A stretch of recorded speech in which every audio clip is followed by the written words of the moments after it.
is a Monday edition of Glenn Clark Radio. I am Glenn Clark. He's Griffin. Busy Monday ahead of us here on the program.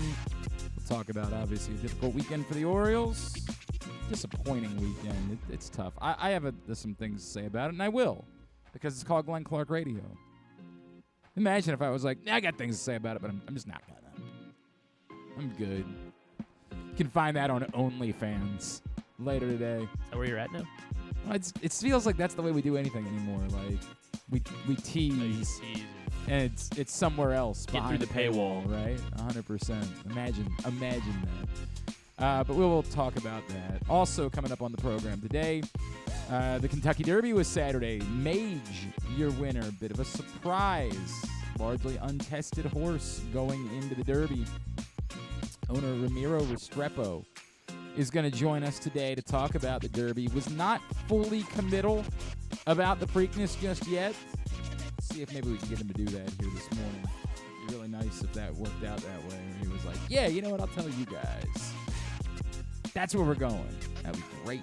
That would be great. I don't think that's going to happen. Interesting. I think the assumption is after Forte was scratched from the Derby that he'll run in the Preakness, and I don't know if maybe oddly having a tougher field impacts the decision that they have to make about whether or not they're going to run him. Where is that sound coming from? Is that in my headphones, or is that computer over there? What? It is the computer. I don't know how to. It's gonna drive me. This is going to be another fire alarm situation, smoke detector situation. Dealing with that computer sound this morning. That is annoying.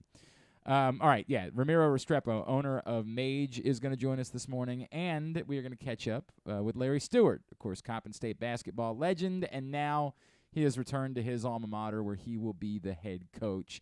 He was introduced in a press conference on Friday. He'll spend a couple of minutes with us this morning talking about taking on that responsibility. Jeremy Conn will check in with us, as he always does on Mondays as well. That's all coming up on the program today. Today's show brought to you by your local Toyota dealer and buyatoyota.com. The Toyota Tacoma comes in a range of models and trim lines, so you can choose the perfect Tacoma to reflect your unique personality and driving habits. Check out buyatoyota.com for deals on new Tacomas from your local Toyota dealer today. It's okay to say that you have expectations now. I'm struggling with this because I don't want to oversell the Orioles losing 2 out of 3 in Atlanta, because the things that I've seen most people say are true. The Orioles went down there, got on Friday night what I believe to be their best win of the season, and were extraordinarily competitive in the other 2 games. They showed they could compete with one of the best teams in baseball. But that's what they should have showed. They're one of the best teams in baseball. The Orioles shouldn't be going down there and getting embarrassed for 3 games in Atlanta. I'm in a weird place where it almost feels like we have to apologize for having expectations. I think it's okay to say this was disappointing. Now, even that alone is a statement, because it's a statement about where the Orioles are in comparison to where they've been. It's a statement that I can be disappointed by them losing 2 out of 3 games in Atlanta against one of the best teams in baseball and one of the favorites to win the World Series. It's remarkable that the Orioles have turned the corner so much that I can be disappointed by that. Now, obviously, context is key. Context being Saturday and Sunday were imminently winnable games. Teetering on inexcusable to have lost both. Teetering on that can't happen to a good team. You can't take a lead to the 8th inning on one day and be tied in the 9th inning, have a lead in the 10th inning the next day, and lose both games.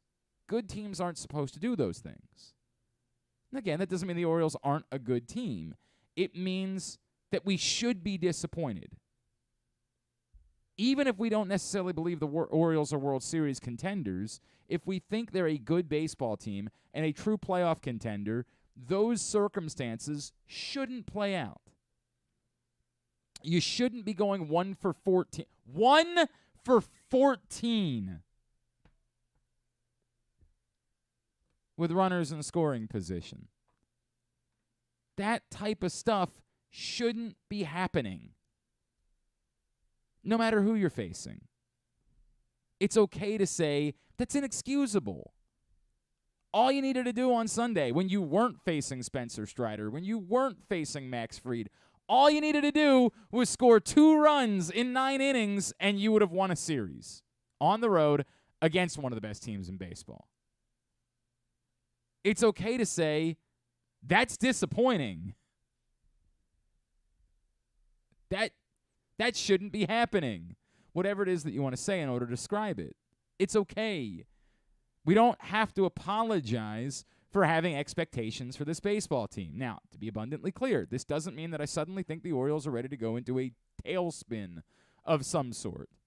We all know how difficult this stretch of the schedule was going to be. They have to make sure they don't lose 2 out of every 3. It can't be that suddenly they're losing every series they play. This is going to be difficult AF this week against the Rays. I mean, absurdly difficult. But we shouldn't apologize for thinking that's disappointing. And in the context of you're trying to get to the playoffs, I always say you have decisions that you have to make. Ironically, the one that I thought you should have made last week was the only one that worked out this past weekend, which was letting Dean Kramer pitch. Go figure.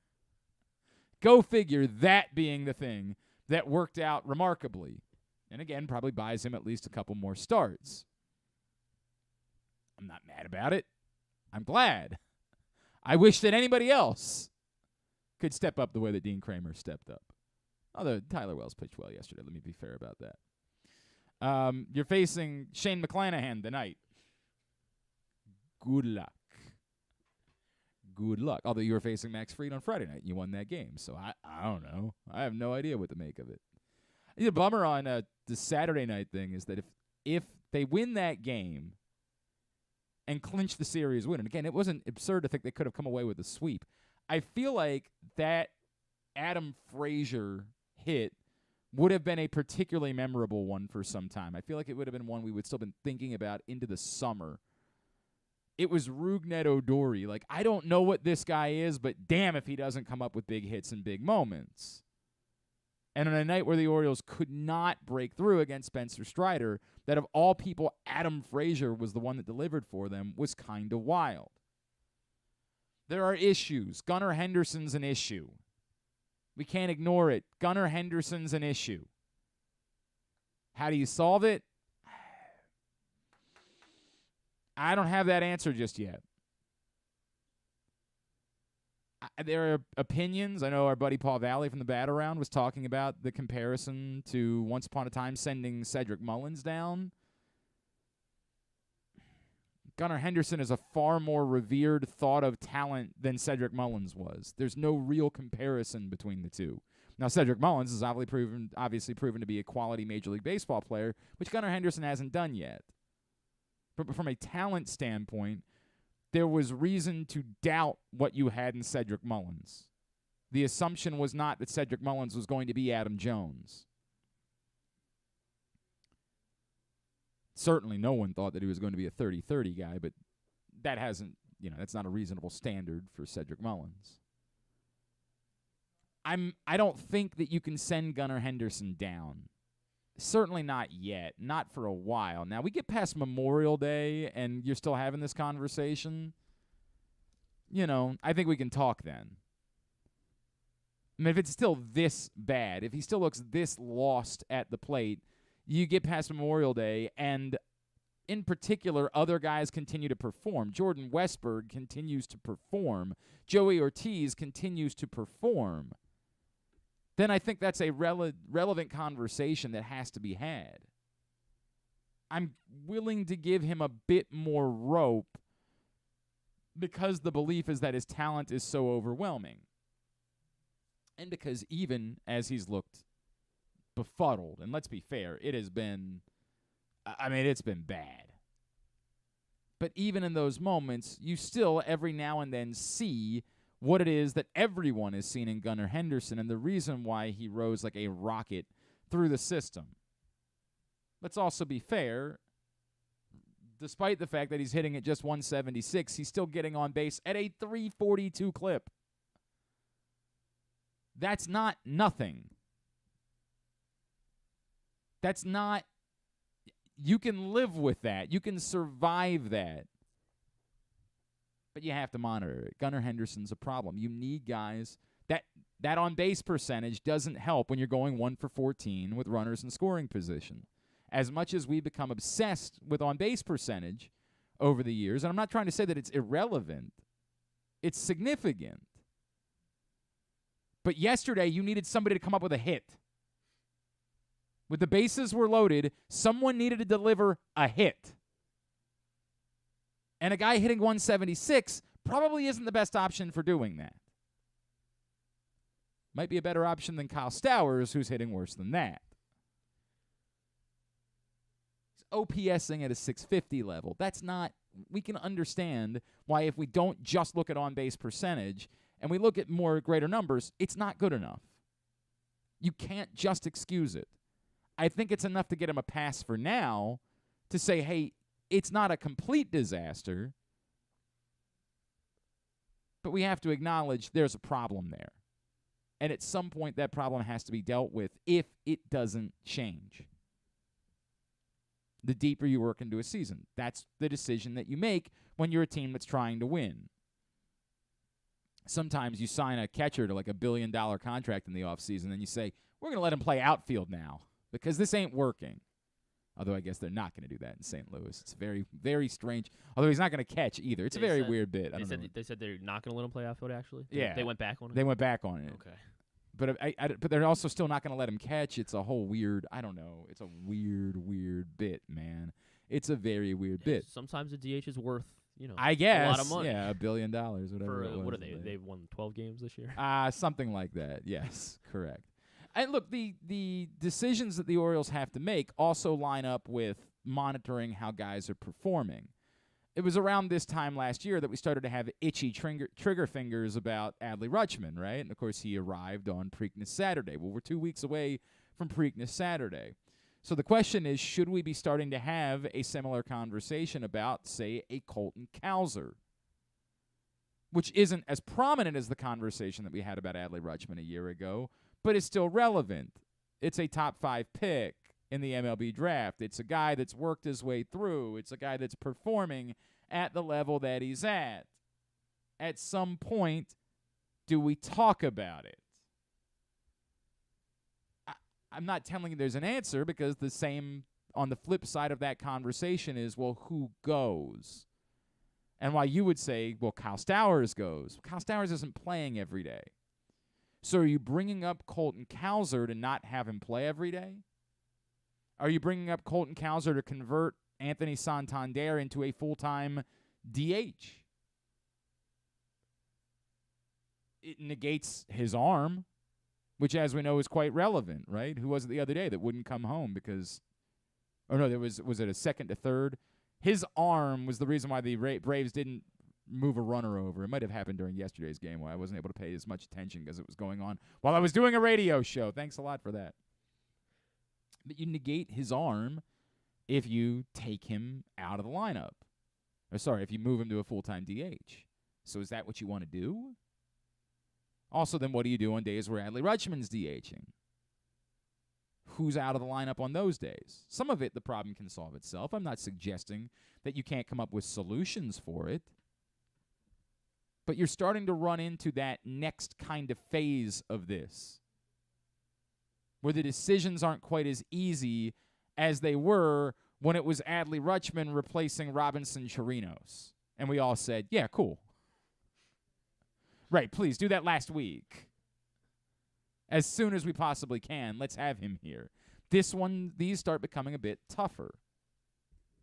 And I'm not trying to make it seem like the lineup is the overall problem. Obviously, the Orioles have been very productive throughout the course of the season. But facing a difficult part of their schedule, and with the standard now being that you're trying to get them into the playoffs, you want to have the best group of guys out there that you possibly can. And those conversations need to start being had. And I don't know exactly what the timing is. And it's awkward that both things are kind of converging. The struggles of Gunnar Henderson at the same time as you're playing the most difficult part of your schedule. It's easier for us to say, well, you can't do this. But if this becomes a slog, if you do drop 2 out of 3 to the Braves and then drop 2 out of 3 to the Rays, and then, it kind of snowballs a little bit, then it feels like at some point you have to start pressing buttons. Oh, and by the way, the problem was the pitching staff. I mean, I'm not trying to be over-dramatic about it. I do want to make this clear. I'm not trying to be over-dramatic. I'm disappointed because the Orioles lost 2 games they could and arguably should have won. 2 games where you had a lead in the 8th inning or later and you lost both of them. That's disappointing no matter who the opponent is. But I'm not trying to be over-dramatic about it. I get the Orioles are still a good team. Clearly. You don't take their record away from them. But we know the difficulty of what's ahead. The rotation, outside of Tyler Wells, everyone, go look at the ERA. I mean, Wells, remarkably, is like a 3 I don't remember what he is. He's the 3.1. 6 or something. I don't remember. I don't remember. Yeah, he was better yesterday. I mean, he didn't do anything yesterday. And I guess that's why they've been getting away with it since the offense has been performing, which is why. Right. But if the offense goes through a week where they struggle, again, especially against the Rays, this weekend, remarkably, you got good starts, right, from a bad rotation against a good lineup. But can you count on that? I'm not. I swear to God, I'm not trying to be over. It sounds like I'm. Maybe they're just gonna. By the way, Wells is 3.15. He's been outstanding. Yeah. But then it's Gibson 4.61, Kramer 5.0, Rodriguez 5.46, Bradish 5.95. Well, Kramer was at like 6.6. Correct. Again, you're hoping that there's some sort of turn. And again, Bradish pitched pretty well on Saturday too. I'm trying to have a complete look at all of this, but you're also about to play the best team in base, a team that never loses, that was down 6 to the Yankees and said, okay, cool, and just went right ahead and won the game anyway. That's what you're up against. I'm concerned. I'm concerned about what this stretch could end up being. I have the right to be concerned about it. And I think it's the first time where the Orioles really do. To say last week should have been with Kramer, worked out for them. But I think you're moving into a stretch where if a few more losses come along, there are decisions that might have to be made with it. And what buttons do you push in order to try to be the playoff team that you want to be this season? I'm not pretending like I have all the answers. I sure as F don't. Yeah. Maybe they're just going to be playing down to the level of their opponent or up to the level. So if like they the play against the Royals, they're going to struggle, Royals. and then if they play against the Braves, they're going to play better. But again, they won the series against the Royals. Right. They didn't win. I can't. We're doing a lot of like hindsight here, where we're Yeah. trying to pretend like they won the series in Atlanta. They didn't. They lost the series. They lost 2 games. They had a lead in the 8th inning or later. That's disappointing. Again, Friday was their best win of the year. I thought it was impossible for them to win that baseball game. I didn't think they had a chance on Friday, and yet they came away with a win. Best win of the year. But then they followed it up by losing 2 games where they had a lead in the 8th inning or later. That's a rough scene, man. That's rough. Some of that will be helped by the arrival of Tate and Givens, right? And we assume that we're getting pretty close with those guys. So then on Saturday, if you don't want to use Ynier Cano because you've been using him every game this season, you presumably have some more comfortable options to turn to. Although in fairness, Mike Baumann pitched like with the biggest balls I've ever seen yesterday. Holy hell. He pitched like a guy who knows his job could be in jeopardy.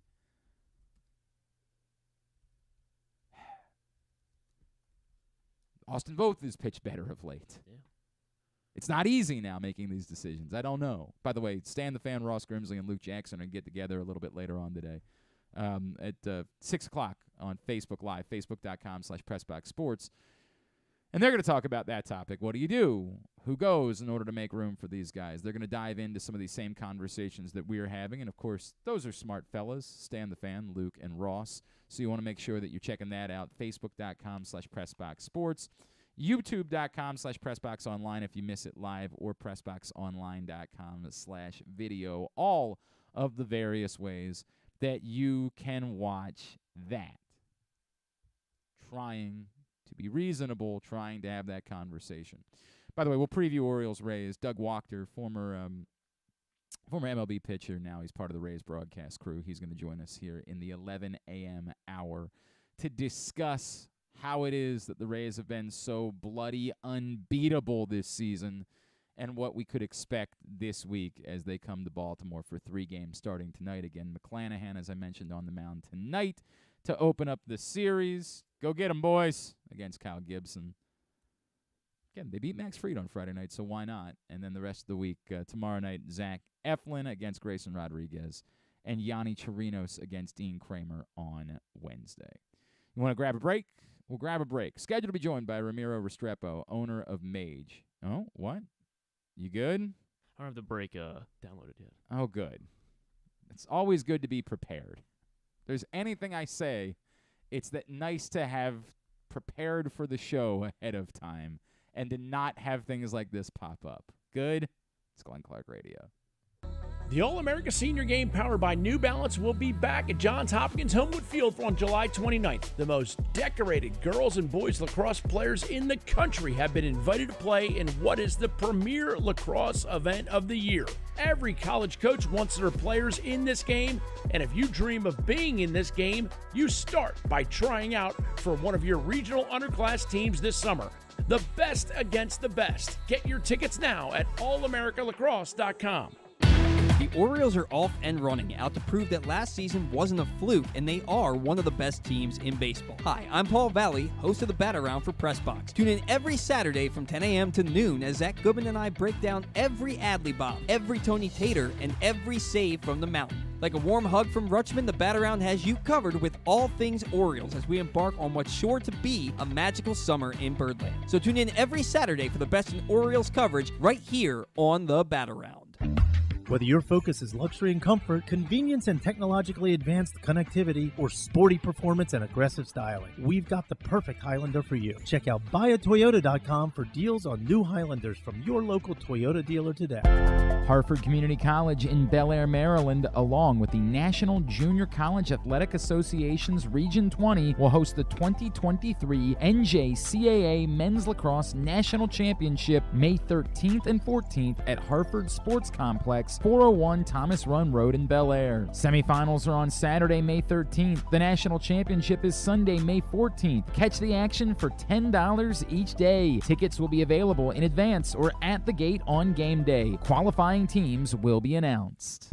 Costas Inn has been serving up delicious steamed crabs for over 50 years. Lately, the crabs you want to eat when the weather warms up have gotten harder and harder to get, so get your crab eating game plan in place. Make sure to stick this number on your fridge, 410-477-1975. Call ahead and reserve the size crabs you want. You may be able to walk in, but you may also be disappointed at the size or maybe even get shut out altogether. So call ahead, have a plan, and then arrive on your crab eating vacation. Costas also has delicious crab soup and crab cakes. The Costas Inn at 4100 North Point Boulevard. For more than 50 years, they've been satisfying crab lovers in and around Baltimore.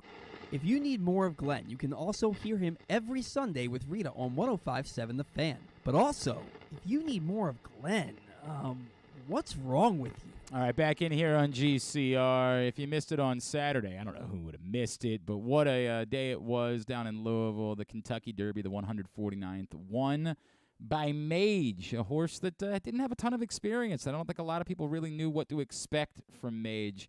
This man expected a lot of significant things. He is co-owner, the prime owner of Mage. He is Ramiro Restrepo, and he's with us now here on GCR. Ramiro, it's Glenn in Baltimore. Thank you for taking the time for us this morning, and congratulations on being a Kentucky Derby winner. No, thank you, Glenn. Thank you for having me on the show. Obviously, an amazing experience and a wonderful moment for us. It's a dream come true for anyone that's in the horse racing business. I can only imagine. When was the first time? I was watching the video of you watching the horse down the stretch. Can you describe in words, like, what was going through your mind in that moment as, like, oh, my God, this might really be happening? I'm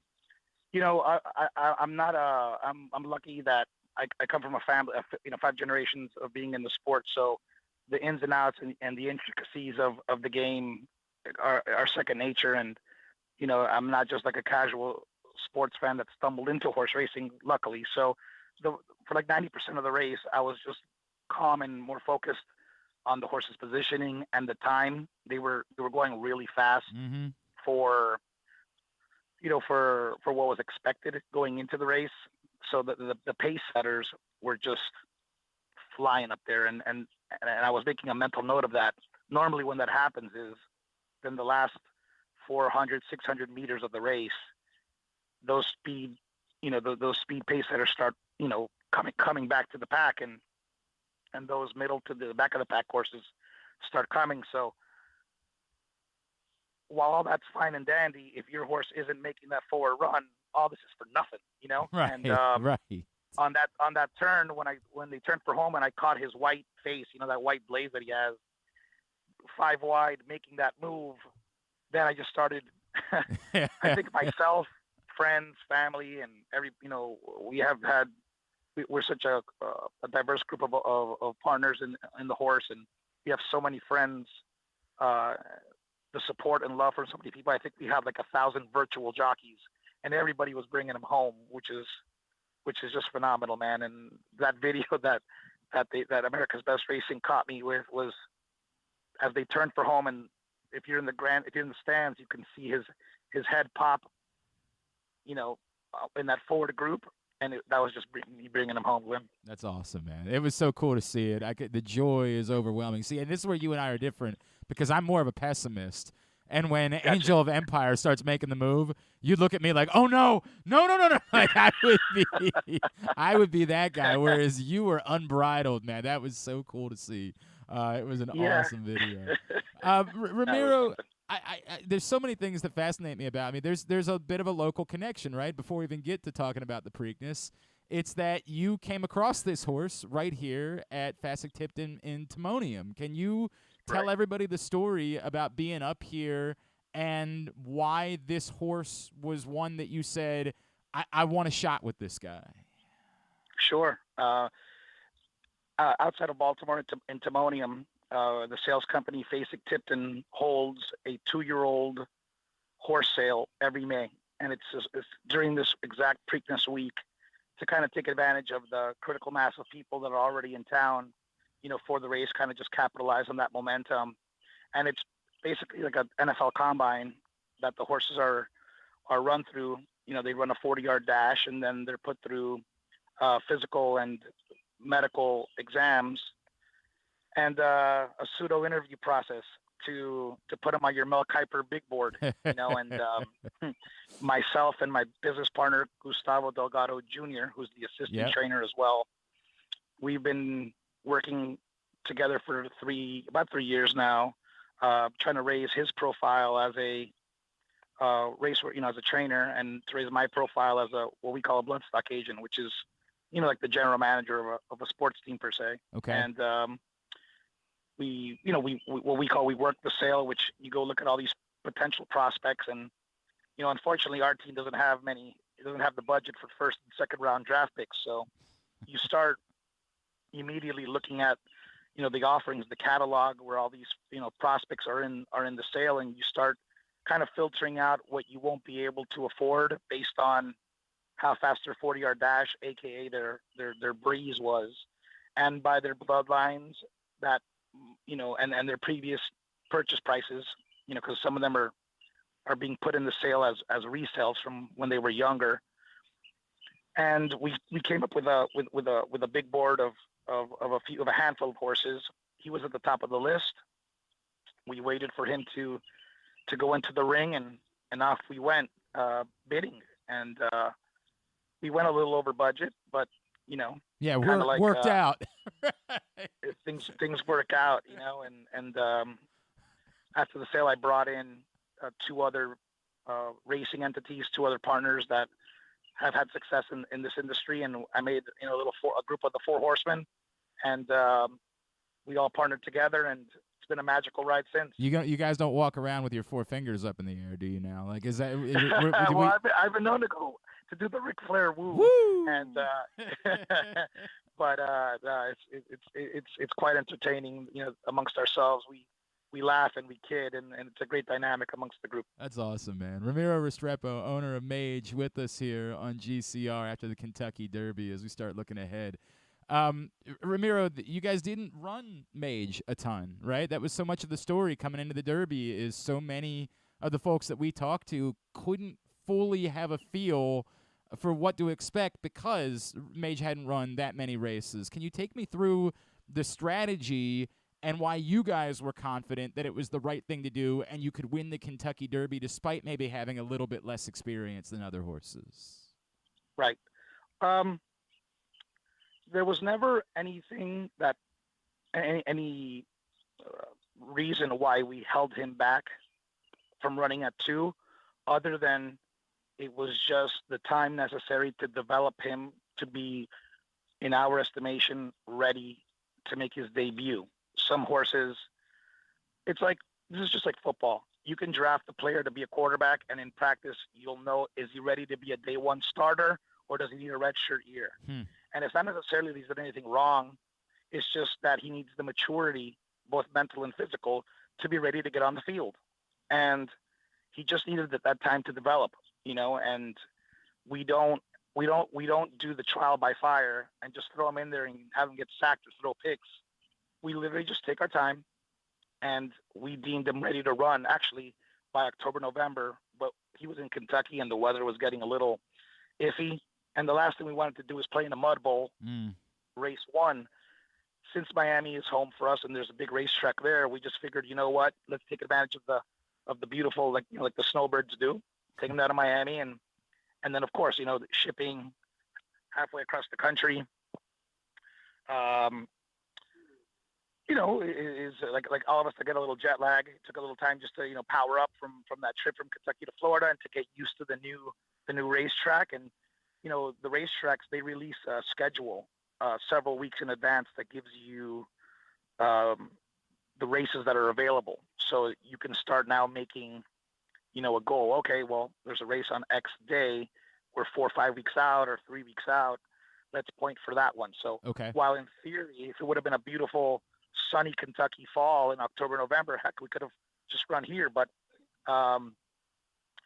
the weather didn't cooperate. We brought him back home to Miami, and we saw there was a race on a big day, the Pegasus World Cup day on the undercard. And our trainer, who also happens to be our partner, Gustavo Delgado Sr., said, why not debut him on the big stage, Pegasus Day, on the undercard of a heavyweight championship fight?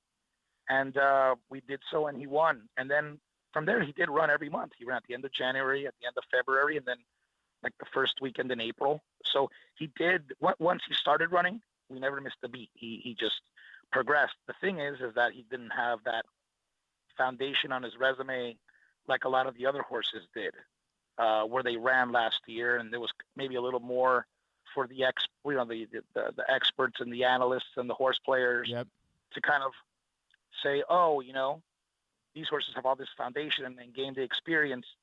They're going to be able to handle all this. But we knew what we saw in practice, and our coaches have been around some primetime players, and they felt confident, and they extended that confidence onto us. Brilliant in hindsight, obviously. Worked out really well. How much is that a factor now? I know you guys are still making a decision about Baltimore. As I'm sure you know, our entire city is waiting with bated breath, right? Like no. Look. I know that in this day and age of social media and text messages, and you can't understand people's cadence or how they maybe express a thought because you don't understand like emotion behind a statement. We want to go to the Preakness. We just want to cover our bases. That's all. Yeah, I get it. I get it. He just ran a monumental race, and he gave a fantastic effort. Yep. And all signs, he came out of the race great. He's happy. ears pricked, eating everything, all the things that are on your genie in a bottle wish list. He's checked them all off. Like he's happy as pie. So we're actually starting to make plans, like logistical plans to get him to Baltimore. Awesome. So if everything just stays normal, and the horse continues to give all the indications that he can't tell us, hey boys, right? Yeah, today, I feel good. Yeah, I right. don't want to, yeah, I don't want to play. yeah. But you use your horsemanship to observe, and that kind of horsemanship and observation has been taken since day one, since we've had him. So we haven't made any wrong moves up until now, and I don't foresee that changing, Clint. So I appreciate it. He's cool. He's doing great. He's training well. We want to go to the Preakness. That's the tentative plan. Everything seems cool so far. Making those plans to ship to Baltimore, brother. And dude, you have no idea the way that you are going to be fated when you get here, man. Like there is no life quite like being the Kentucky Derby winner in Baltimore, man. It is unbelievable. No. And by the way, I want to say this. I appreciate the way you're talking about it. I think particularly in context of what the sport has dealt with in the last week or two, I appreciate the fact that you're saying, hey, we're going to use an abundance of caution as we make this decision. I think that's a good thing for people that do love the sport to hear and have someone say, hey, we want to make this abundantly clear. We're concerned about the horse. That's what we're worried about. And we're not just going to make a decision because it's going to be fun for us. And I know I can't, Ramiro, I really appreciate the time. If I could, the Forte factor, right? Like the fact that you guys were so close in Florida, now knowing he's going to be rested for another couple of weeks, is there a part of you that says, I really can't wait to give our guy a shot to go show that we can beat that horse, the horse that everybody believes was the best one coming into this stretch? Well, for starters, the connections of Forte, both owners, Mike Rapoli and Vinny Viola, are incredible people. Their contribution to horse racing, and I've said it more than once, is amazing. And their trainer, Todd Pletcher, is all class. So there's no such thing as an animosity or rivalry or anything of that nature of a aggressive manner between the connections. I want to dispel that immediately because awesome. You get to read into social media and it's like you get a headache sometimes. For as amazing as those platforms may be, they're amazing people, and it's unfortunate because as a competitor and as an athlete, you always want to go against the best. And up until leading up to the Kentucky Derby, the 2-year-old champion and the victor against us twice was Forte. So of course you'd love to, have the opportunity to run against the best. Due to circumstances outside of our control, he couldn't run, and we did. And all we can do is control what's in our house and who they present in front of us. So you do your best. We don't really focus on who's coming to run and who isn't. All we do is prepare our horse to give the best possible performance on game day, and whoever's in the gate is in the gate. And if he happens to be there, fantastic. Yeah. And if he doesn't, I'm sure we'll face him at some point, down the line. No doubt, man. Ramiro, it's such an awesome story. Happy for you, man. And I know it's a great story for everybody in Venezuela as well, which is a really cool thing, too. Hopefully we'll be seeing you here in Baltimore shortly, and it'll be an amazing week leading up to a really cool Preakness Stakes. Ramiro Restrepo, congratulations, brother. Thank you for taking the time for us. We look forward to seeing you when you get up here, all right? Hey, much appreciated. Thank you for having me on, Glenn. Take care. Have a good one. Ramiro Restrepo, owner of Mage, the Kentucky Derby winner. Appreciate him taking the time for us this morning. And I understand exactly what he's saying, and I appreciate what he's saying, which is we're not going to just say something. We're going to go let the horse tell us that. And I think everything he said there was very appropriate. We want to run in the Preakness. We're planning to run in the Preakness. We're making plans to get up to Baltimore to run in the Preakness.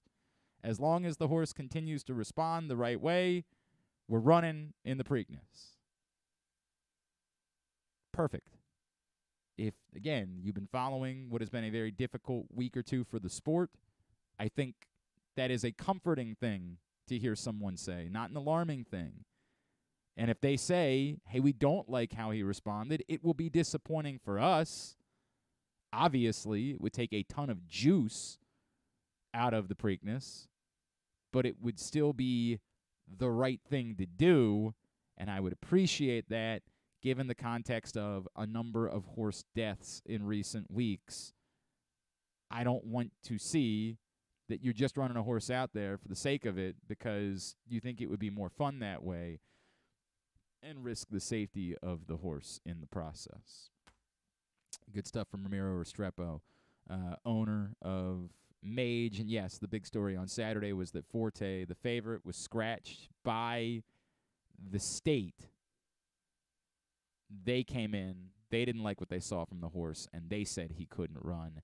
If Forte is available for the Preakness, it shapes up for an even better storyline than you would typically have with the Derby winner running in the Preakness, because now you'd have the Derby winner running against the favorite that he didn't get the chance to run against in the Derby, but lost to in the Florida Derby just before that by like 1 length. So it sets up a fun rematch storyline going into the Preakness as well, and a conversation that'll be worth having. It would actually be fascinating for me to see which horse would be favored to win the Kentucky Derby. Typically, you just sort of make which horse would be favored to win the Preakness. Typically, you just make the Derby winner the favorite. It's just the way that it goes, right? Like, they won the Derby, you make them the favorite to win the Preakness. But if Forte runs in the Preakness, who was going to be the favorite to win the Kentucky Derby. What was Forte at before they scratched? I don't remember exactly where it was. 4-1, I want to say. That sounds right. I think is where it was. If you got a 4-1 Derby favorite, that's now another 2 weeks of rest. Yeah. I think that horse would likely be the favorite to win the Preakness.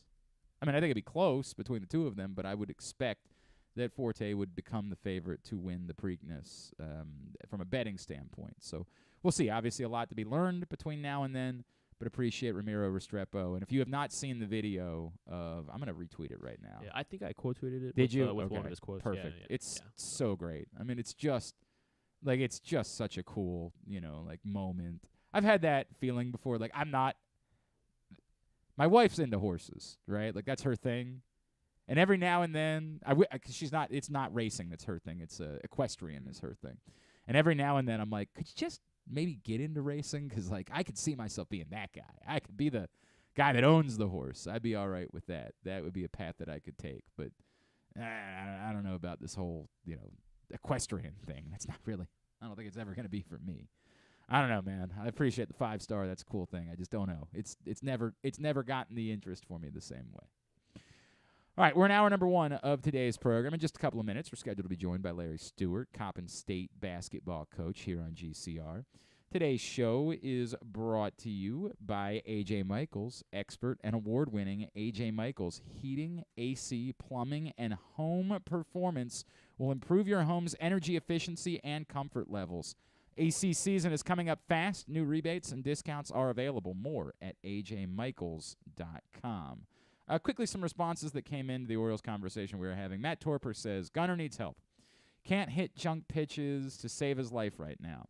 Got to think Westberg, who is 3 years older, can do better. I hear you. I do. I really do hear you. I don't think it's today. I think it's unfair to Gunnar to say, despite all of your talent, despite everything you've shown, we're going to bail a month in. It's a little bit different to me. And somebody said, well, didn't you say the same thing about Dean Kramer? Yes, because he didn't have the same track record. Because the expectations from those who understand talent was not that Dean Kramer was going to be an overwhelming top-of-the-rotation type of pitcher.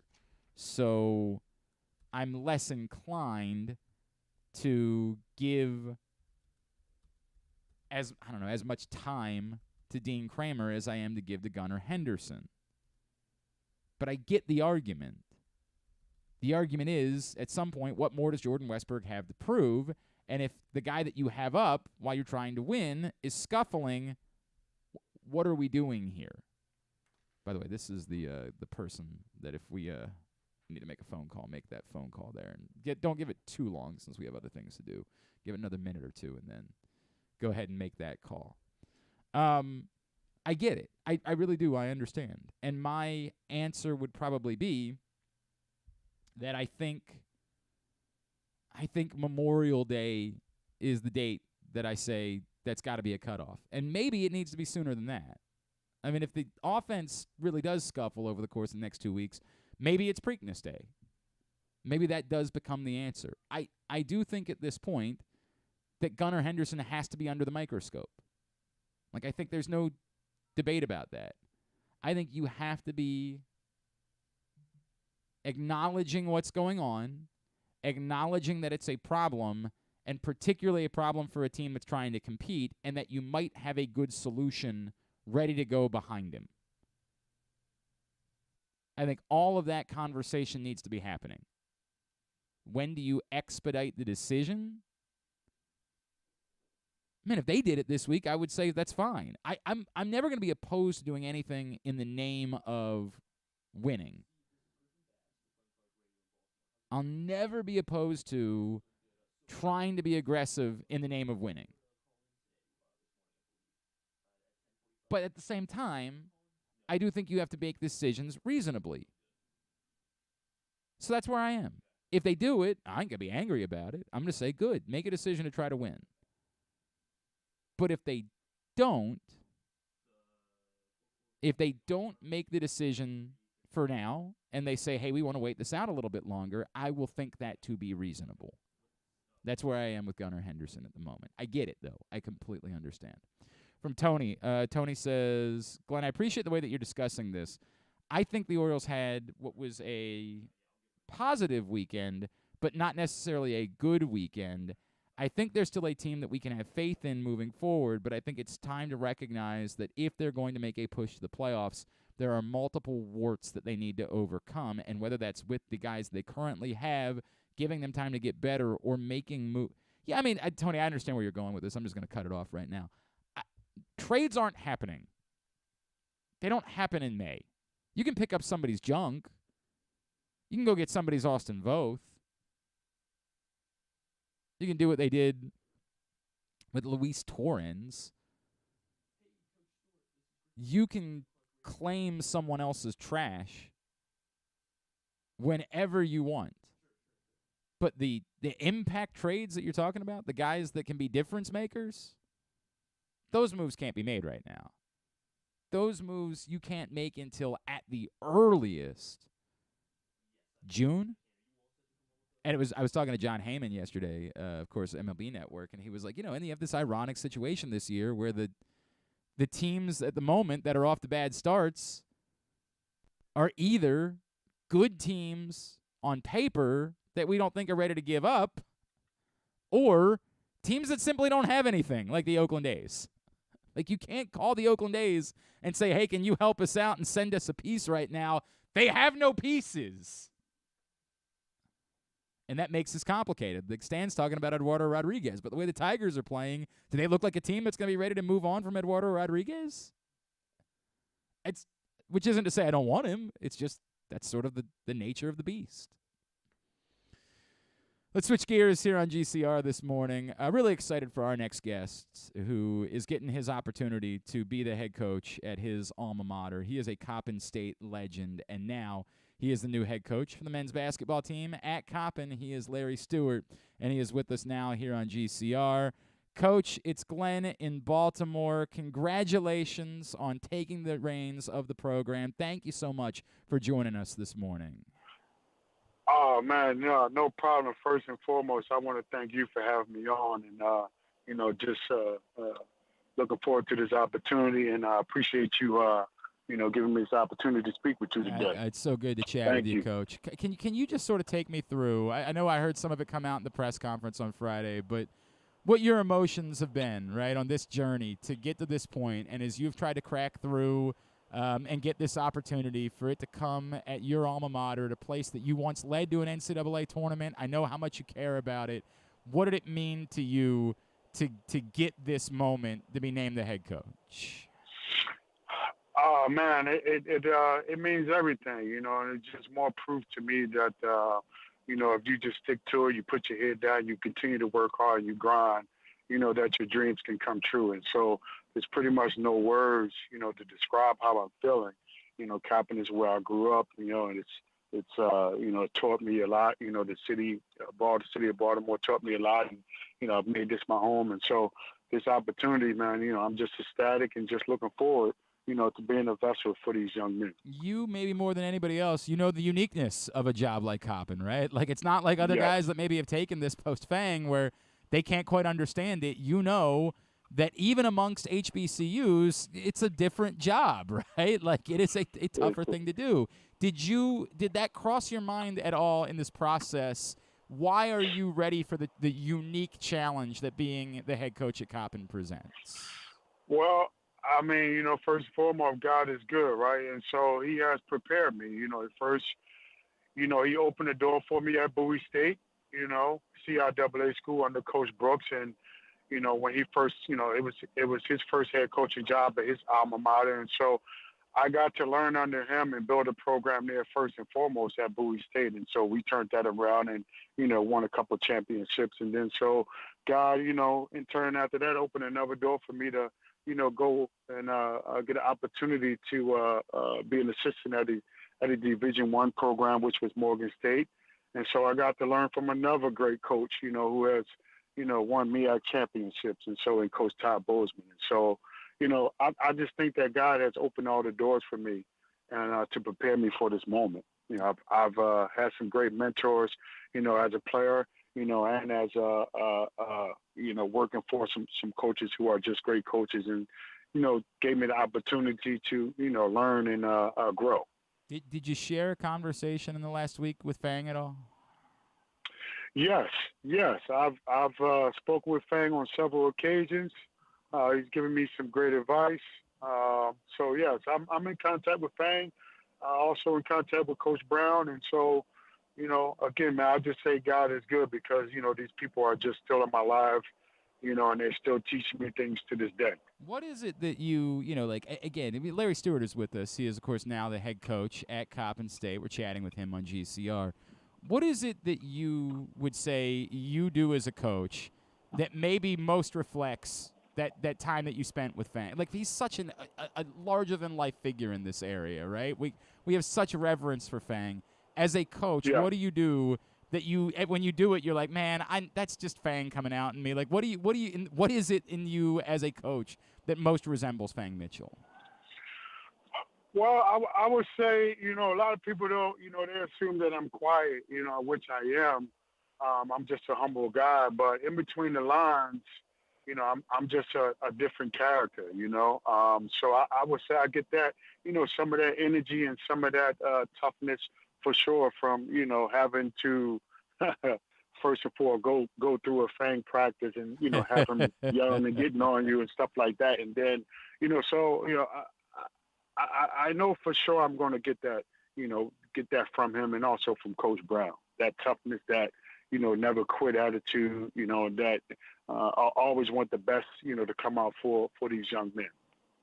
I appreciate that, and I think that's all that you can ask for in this program. What is it going to take, Coach? Yes. Again, as I talk about the uniqueness of this job, right? Like, you got to go play games in order to help the program make the money that they need for the budget, but you also have to play home games because you got a beautiful building there. You got to try to win some games so that the team doesn't, feel overwhelmed by the record to start this. Like, how do you make this all work in order to get Coppin State back to the place where you guys can return to the NCAA tournament? Well, it's first and foremost, you have to understand that it's a process, right? You have to come in, you have to build that culture, you have to get in the right recruits. And so, the main thing is for me is that, I always realizing that it's not about me. It's about these young men. It's about teaching and growing, and it's about getting the Coppin brand back, to where it once was. And so as long as I stick with that philosophy, the wins will come. It's not easy winning. Everybody thinks that it's easy. And so that's one of the hardest things you can do. And so, I'm going to look to build a program, based on being the best at doing the little things. And so, because we all know those are the things that typically, lose you basketball games. And so, I'm just looking forward for the challenge, it's not going to be easy. And so I'm just ready to get to work. Do you feel like it still matters to people, like the ability for you to say to a young man, this is my path. I went to Coppin. Yes. I reached an NCAA tournament. I played in the NBA successfully. Did everything that you want to do. Do you? And I'm sure you have had those conversations as you've been recruiting at Morgan and UMES. Yes. Do you feel like that still resonates and can get kids to choose to come to Coppin State that otherwise might not? Oh, man, most definitely it resonates, right? Because every student athlete, you know, and particularly in basketball, everyone wants to, you know, play professional, right? That is their ultimate dream, right? Even if they want to say it or not, you know, every year and every coach that I've worked for, you know, they ask that question, you know, simply on the first day of practice, you know, what is it that you want to accomplish? And, you know, to a man, they're going to say, I want to play professional. And so that's what resonates with players and myself, you know. I was able to live my dream. And so, you know, it's one of the reasons why I got into coaching, because I want some young man to, you know, to feel, you know, have that feeling that I've had, you know, putting on that NBA jersey, and, you know, traveling the world and doing all these things. And so, you know, that resonates because that's what they want to do. I know there's been some concern in recent years, Coach, about the overall health of the MEAC as some schools have been poached by other programs. It's a league that you've been in for a long time. How confident were you about the health of the league, about the health of Coppin, even without having a football program, that you said, hey, I don't have to worry about any of that stuff. This is a job that I can take knowing nothing crazy is about to happen in the next few years? Well, that all comes from the vision of President Dr. Jenkins and, you know, Athletic Director Derek Carr. You know, their vision, right? I think we are tied together with what we are trying to accomplish for Coppin. And so, you know, the leadership that is there, you know, I have full confidence in them. And so, you know, that's why, you know, there's no worries for me. I respect that, and I'm looking forward to seeing that success. How do you go about getting people to, like, you know, do you have to go personally make it your vision now to, like, go around the community and say, hey, we need you out here. We need you to come. We could use a little bit of help. We're trying to build something here. I know how much support there is for you around this city. I talk to people about you all the time. How do you now tap into that support that exists for you to get people to come out and support Coppin State basketball? Well, first and foremost, man, I and my program, we have to be accessible, right? And so, no, again, it's not about me, right? It's not about me. It's about Coppin. It's about getting this brand back to where it once was. And so that has just always been my philosophy, you know. I've been blessed with the will to be the best. I've been blessed with, you know, the love of this game of basketball. And then, you know, I've also just been blessed with the desire to be of service. And so that's where it's going to start. Me and my program, we have to be, you know, accessible, and we will be in the community, you know, or wherever we're needed. And so that's where it's going to start at, right there. Have you started making staff decisions yet? I know it's not, you're not the only Stewart that's in this coaching game. Is there any chance? Is there any chance there might be one, maybe two, that join you on the bench?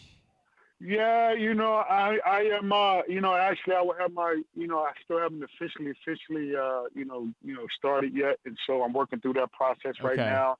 You know, I'll head to the school over there today and, you know, kind of figure some things out, you know, but yes, you know, I have some great, you know, people in mind to be on my staff.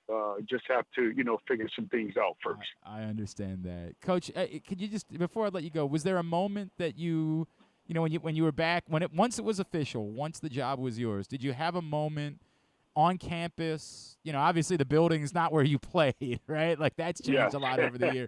But did you have a moment where, like, you just sat down and reflected about how truly special this is for it to work out this way for you to be there? No doubt. You know, before my press conference, you know, I took and walked around the campus. And so, you know, I took that moment to bring it all in. To, you know, to vision, you know, first and foremost how it was when I first walked on that campus, you know, and then to, you know, see where it is now. And so I did have that moment. I took it all in. And so, you know, I'm ready. You know, I'm grateful for the opportunity, right, that Dr. Jenkins and A.D. Carter, you know, gave me. And so, yeah, I did have that moment. I did shed some tears, you know, because, again, this is a place where I grew up at and have very, very special memories. That's awesome. Coach, we're so happy for you, and there's so many people that were so excited to see you get this opportunity. This is our promise. We're going to be in touch. We're going to talk about your program. We are going to make sure that you know that we matter, and we're going to show up. You'll see us at games, and we look forward to seeing what it is that you're going to be able to do here in the next few years at your alma mater. Coach Larry Stewart, thank you for taking the time for us this morning. Thank you. One thing, man, Eagle Nation, let's go ahead and cop those season tickets. Eagle there you Nation, go. Let's go. Need that support. Thank you, Coach. Appreciate you doing this morning. Thank you. Appreciate you. Coach Larry Stewart, new Coppin State basketball coach, of course, one of the greatest players in Coppin history, and rose to this moment as he will take over this season. I have said it a million times. We'll talk to Patrick about it tomorrow. It is not an easy job. It is unique, even among HBCU jobs. It is difficult. But I'll root for Larry Stewart, and I think it's a really cool story that it worked out that he ends up being the guy to lead the program moving forward. PressBoxOnline.com/offers. For sports betting, when you sign up, make sure you're taking advantage of all the free money, incentives that's out there for you. Free bets. For example, PointsBet will give you 5 second-chance bets when you deposit and bet your first $50. But you can only take advantage of that if you go to PressBoxOnline.com/offers. Orioles and Rays begin a series tonight. We're going to preview it next. Doug Waechter, former MLB pitcher, now a part of the Rays broadcast crew. He'll check in with us next. It's Glenn Clark Radio. What air conditioning company can save 50% of your energy cost and qualify you for up to $7,500 in rebates? A.J. Michaels. We do more, we do it better for less. In Baltimore and Annapolis, ajmichaels.com.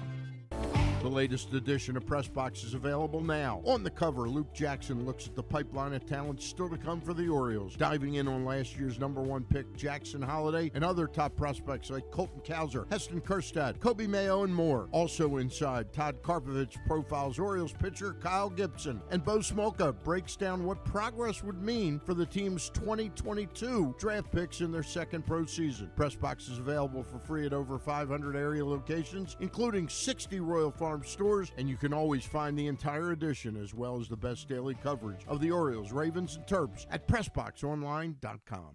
The All-America Senior Game powered by New Balance will be back at Johns Hopkins Homewood Field on July 29th. The most decorated girls and boys lacrosse players in the country have been invited to play in what is the premier lacrosse event of the year.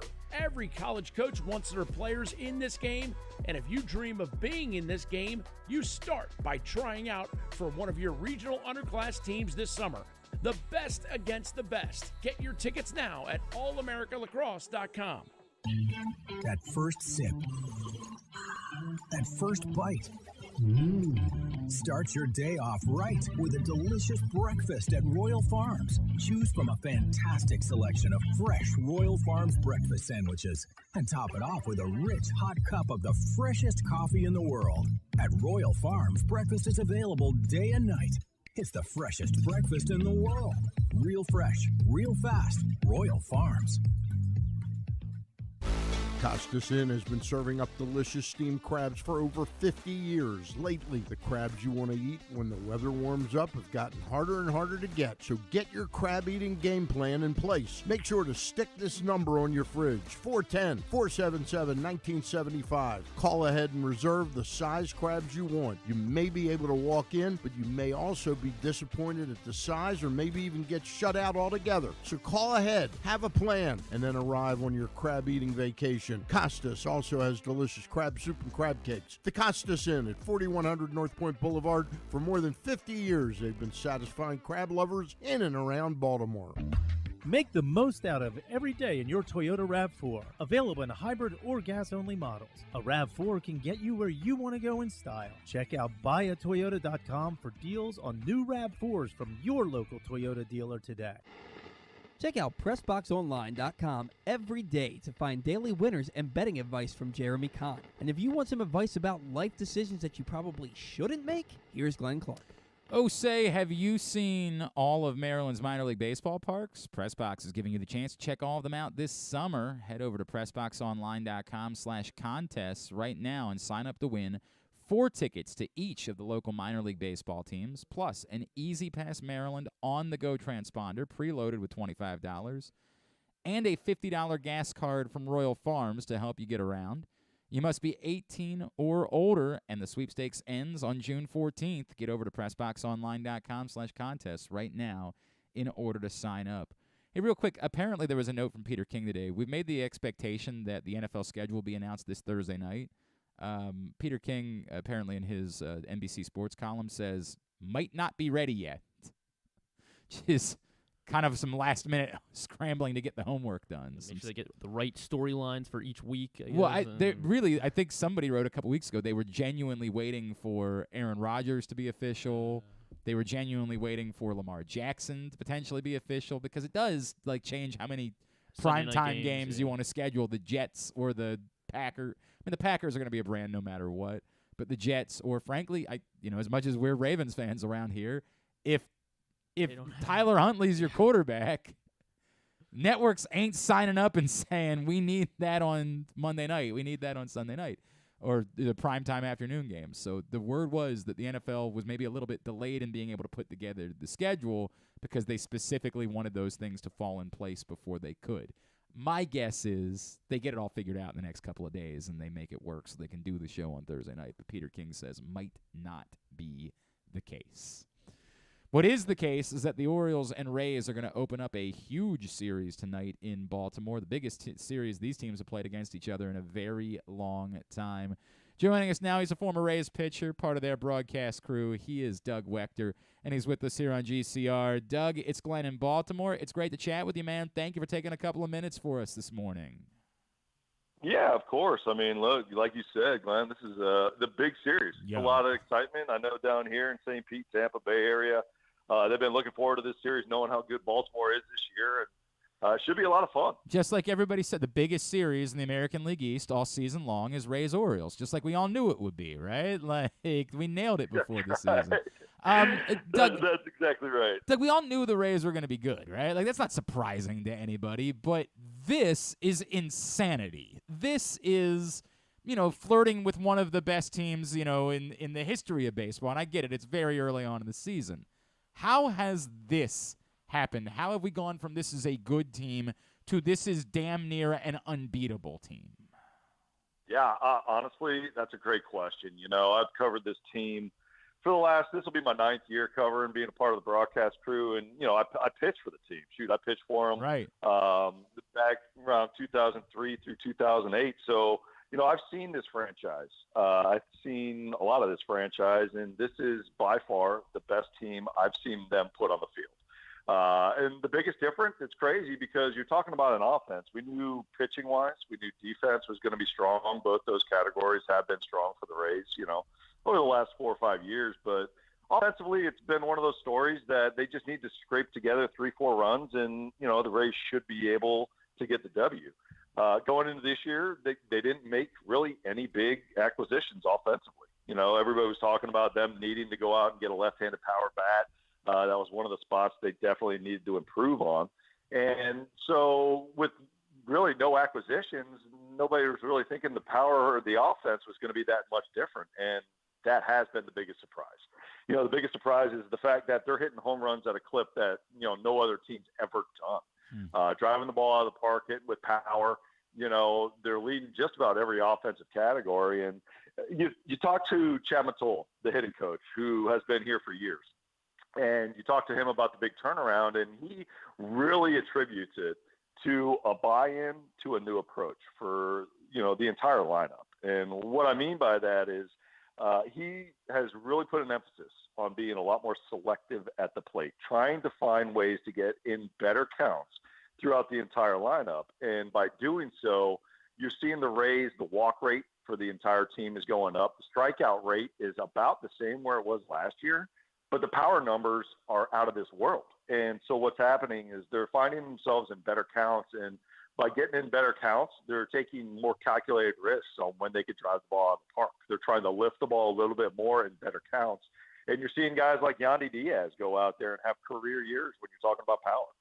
Randy Arozarena coming off the big WBC when he played so well for Mexico. He's kind of just kept going with that momentum into the regular season. And top to bottom through this order, they're so thick with power. That's really been the biggest surprise. And, they attribute it back to the new approach.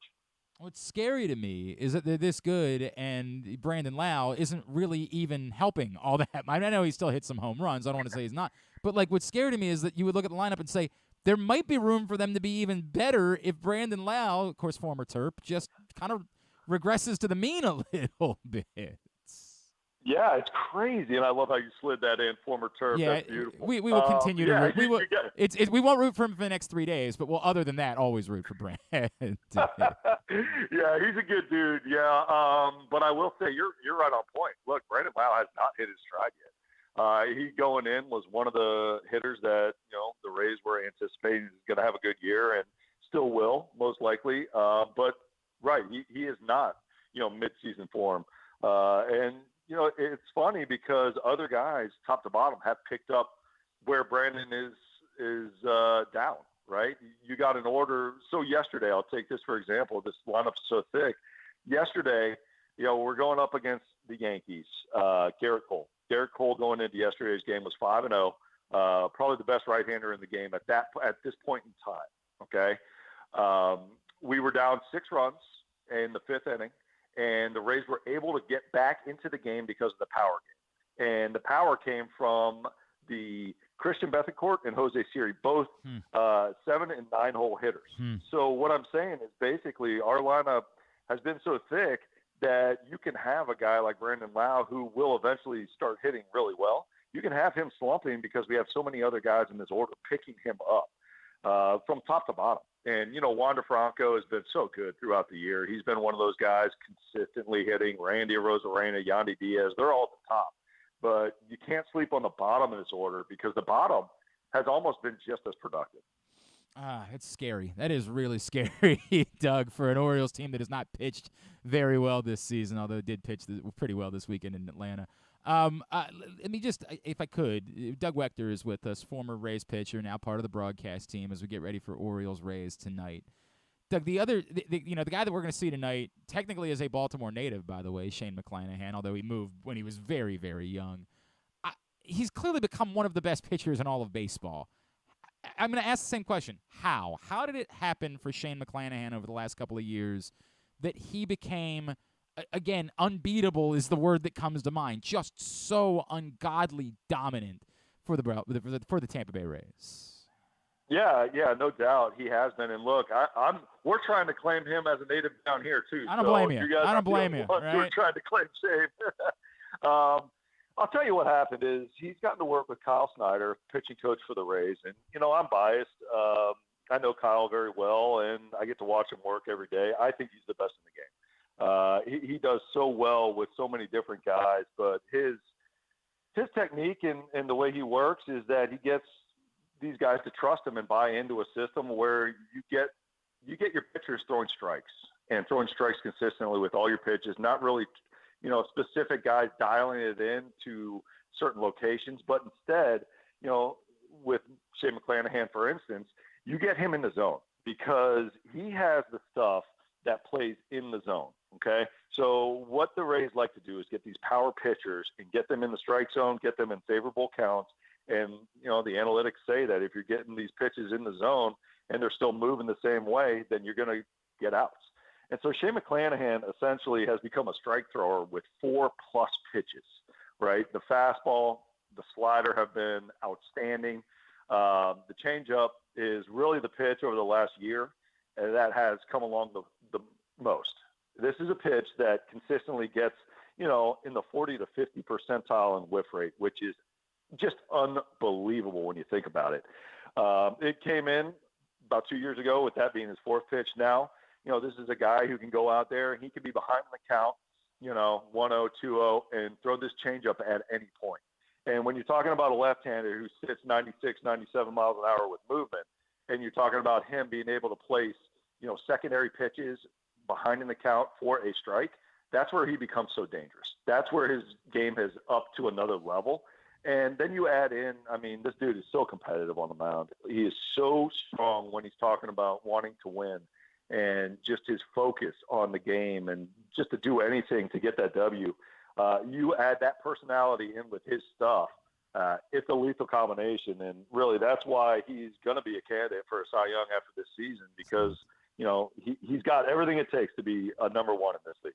Doug, I'm going to ask a question that I usually don't ask unless we're talking about like a really good football team, right? Like I'll ask this question because, sometimes when we do this and it's football season, a team is just so good that you can't figure out how they're vulnerable. In baseball, normally everybody's vulnerable. It's baseball, right? Like you're going to lose games some. But that's how insane the Rays have been this season. So when I ask this question, I'm saying, in what way might they be vulnerable over the next 3 days? Like, what is the roadmap to, hey, if you're going to beat the Rays right now, you have to do this in order to make sure you get it done? Yeah. Yeah, so you're asking for secrets, huh? Essentially. I'm just like, it's so rare. It's so rare that it's so rare for them to have lost a game that we're trying to figure out what it takes in order for it to happen. No, I love it.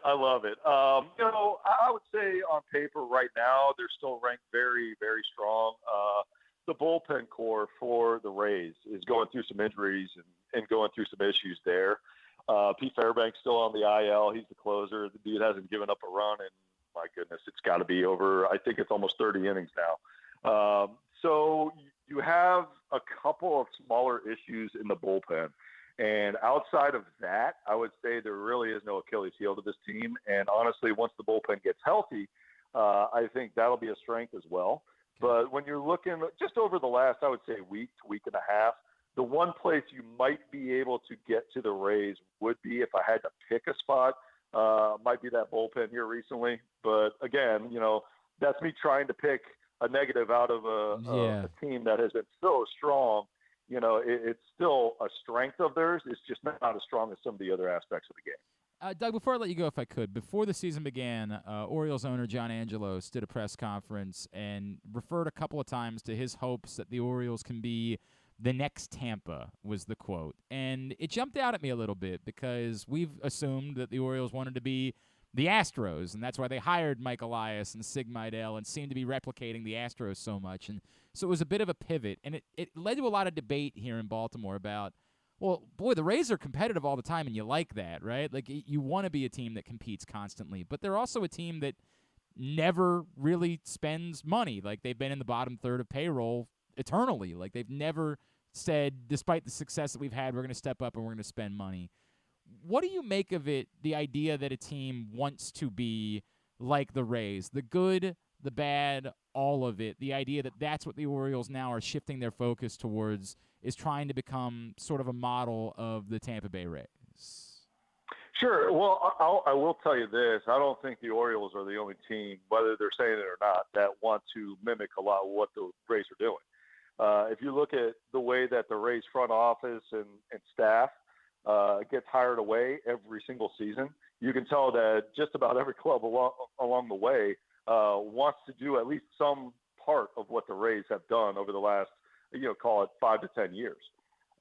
It's something special what they're doing in Tampa and the way they have built it up. And there's always talk about the finances, how they don't spend the way that the Orioles do, or I'm sorry, not the Orioles, but really, the Yankees and some of these other teams, and they're still in it.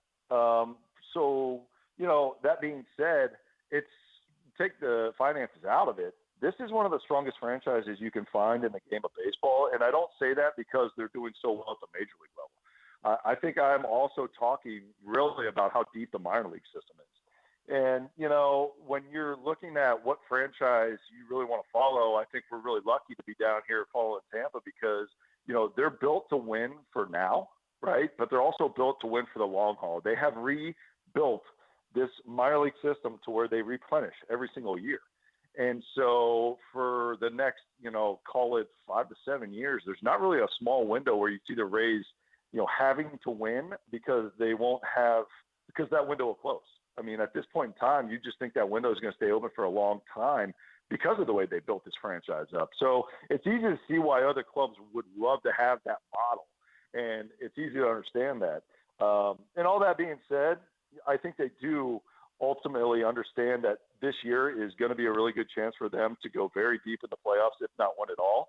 I do anticipate them spending money and making moves just to be able to capitalize on this year at some point in time. Maybe it's a trade deadline, maybe it's a little bit beforehand, but we do see them occasionally make some moves that in their own calculated way that is them spending and trying to push for that big run in in the postseason. I think it's the only part, Doug, that jumped out like, hey, yes, that sounds good. Go try to be competitive every year for decades. That sounds great to us, right? Like, all on board with that. But will you be willing to step up and make the moves? And I think it's the question we're asking here in Baltimore. And I to hear that maybe there's going to be a little bit of that in Tampa, I think is significant. Doug Waechter, at Doug Waechter 10 on Twitter is how folks can follow you. Of course, Orioles Rays start for 3 games tonight. Really appreciate it, man. Thanks for hopping on with us this morning. We're looking forward to it. It should be a fun 3 days here in Baltimore. Thanks for doing this. Yeah, I really enjoyed it, boys. You guys have a great one up there, and it should be a great series. No question. Thanks, brother. Doug Waechter with us here on GCR. Appreciate him taking the time for us, and this feels big. I get it. Typically, the big crowds in Baltimore are for Yankees and Red Sox games. Like, there's probably not going to be a lot of Rays fans making the trip to Baltimore. It doesn't normally work that way. They live in Tampa. So, they're not normally looking to get away from there. Whereas, sometimes it's when you're in Boston or New York, you're like, hey, I could come down to Baltimore for the week. It feels like a week where there should be some big crowds. It feels like a week where there should be some folks that wake up and say, yeah, it's worth going to a baseball game tonight. And sure, it would have been nice if the Orioles had literally just won one more game this weekend of the 2 that they could have won. Then there might be even more electricity because you'd be talking about how they just went and won a series against the best team in the National League. But this feels big. This feels like not your typical week. They don't maybe have the same. The funny thing is, Randy Arozarena is a legitimate superstar. I get that. It feels like Orioles fans have been circling next week on the calendar because it's Shohei, because it's the Angels, because it's I get it. Those are more name brand guys. But Randy Arozarena is a pretty massive star in this sport. Wander Franco is a legitimate superstar at this point. This is a good week to maybe take a night and say, hey, let's wander over and watch some baseball. I would like to hope that there will be some decent crowds in Baltimore this week for Orioles Rays, as it feels like a very, very big series. Weather is supposed to be okay. Did I see some rain tomorrow? Yeah, I look outside and I see some clouds, and I'm like, I hope that's not going to. I think it is supposed to rain tomorrow during the day, maybe. I don't know if it's supposed to rain all day. I'm looking at the weather right now. But I think the rest of the week is supposed to be Let's nice. go ahead. Take this homestand should be nice. Yeah, of course, the Pirates this weekend. Yeah, tonight looks fine. No rain at all. And then tomorrow, as you pointed out, rain during the day. There's still a small chance of rain on into tomorrow evening, but not at the moment. It doesn't look overwhelming. And then Wednesday night looks good too. Yeah, it'll be a good week. Good week to get to a ball game. Unfortunately, I can't do the next 2 nights because I got games. Maybe I could do Wednesday. Oh no, my son's got a lacrosse game. Piss. What's the schedule this weekend? Can I get the boys? That's the problem with me working Sundays now. It's the best day to try to take your kids to a baseball game, and I can't ever go because I work on Sundays now. Like an idiot. I just signed up to work the only day I have off. 7 o'clock on Friday and Saturday for Pittsburgh. It's still a tough sell. It's still a difficult sell for me to be able to get. Skip the game. Skip the lacrosse game Wednesday night. I can't skip my son's. It's my 5-year-old's lacrosse take him game. with you. I understand that, but he wants to play in the lacrosse game, Griffin. That's the way that. Tell it goes. him that he's watching greatness on the diamond. That's a good point, right? You're not gonna be These able to see this any other the time. two best teams in baseball. Not gonna be able to see this any other time. I guess I could maybe take him out to Saturday. The night thing is still a difficult thing for my kids. It's still a tough sell for my wife. To be like, hey, let's take the kids out to a 7 o'clock baseball game. And that's the problem, too. The weekend games are still at 7. They're not at 6:30 like they are during the week. Which would be nice. It would be nice for that to be the case, but it is, alas, not the case, which is a real issue for me. I had a couple other things on my list for this week. I think I'm looking at next Monday for definitely next Monday. If I have you continued to monitor the when Shohei would pitch thing that you were looking at on Friday? I was looking at I need you to be the captain of that. I need When is Ohtani pitching? Yeah, I need you to figure out ahead of time what everybody should be thinking about as far as, hey, you're definitely going to want to be at this game. Maybe buy your tickets ahead of time because we're zeroing in on it being the game. the part that you brought up where you're like, hey, it is actually possible that he's lined up for Sunday, and then the Orioles would miss him as a pitcher. Would be a bummer. Look, you're still going to get to see Shohei. He's still going to be here for 4 days. It's just the idea that you're going to miss him pitching would be quite the bummer for this team. I need you to be the captain of that. I need you to stay on top of when he's supposed to pitch Tuesday. Oh, okay. He's supposed to pitch tomorrow night. So, and then what is their schedule? So then do they play on Thursday? They do not play on Thursday. So then it would be Wednesday, Friday, Saturday, Sunday. So he would be in line. He would be in line for Monday to pitch on Monday. So what you're saying, he's pitching tomorrow. They don't play Thursday. Right? We're confirming both things. Yes. So you would suggest, Griffin Bass's suggestion. That's my suggestion, yeah. To the Baltimore population is Monday get the 15th. your tickets for next Monday to be at Camden Yards because you believe Shohei will be pitching on Monday. That is my belief, yeah. I'm locking him in. It'd also be I bet that would be a night that they would get a bunch of the folks that are coming into town for the this is the type of thing where like maybe some of the other trainers and owners would come in early. Like if the Preakness folks say, hey, by the way, we take you to the game on Monday night, Shohei Ohtani's supposed to pitch. Oof. I feel like you could create even big week. Maybe have Javier. The jockeys don't come in until late, but maybe you have Gustavo Delgado throw out like the first pitch at the Orioles game on Monday night. That would be cool.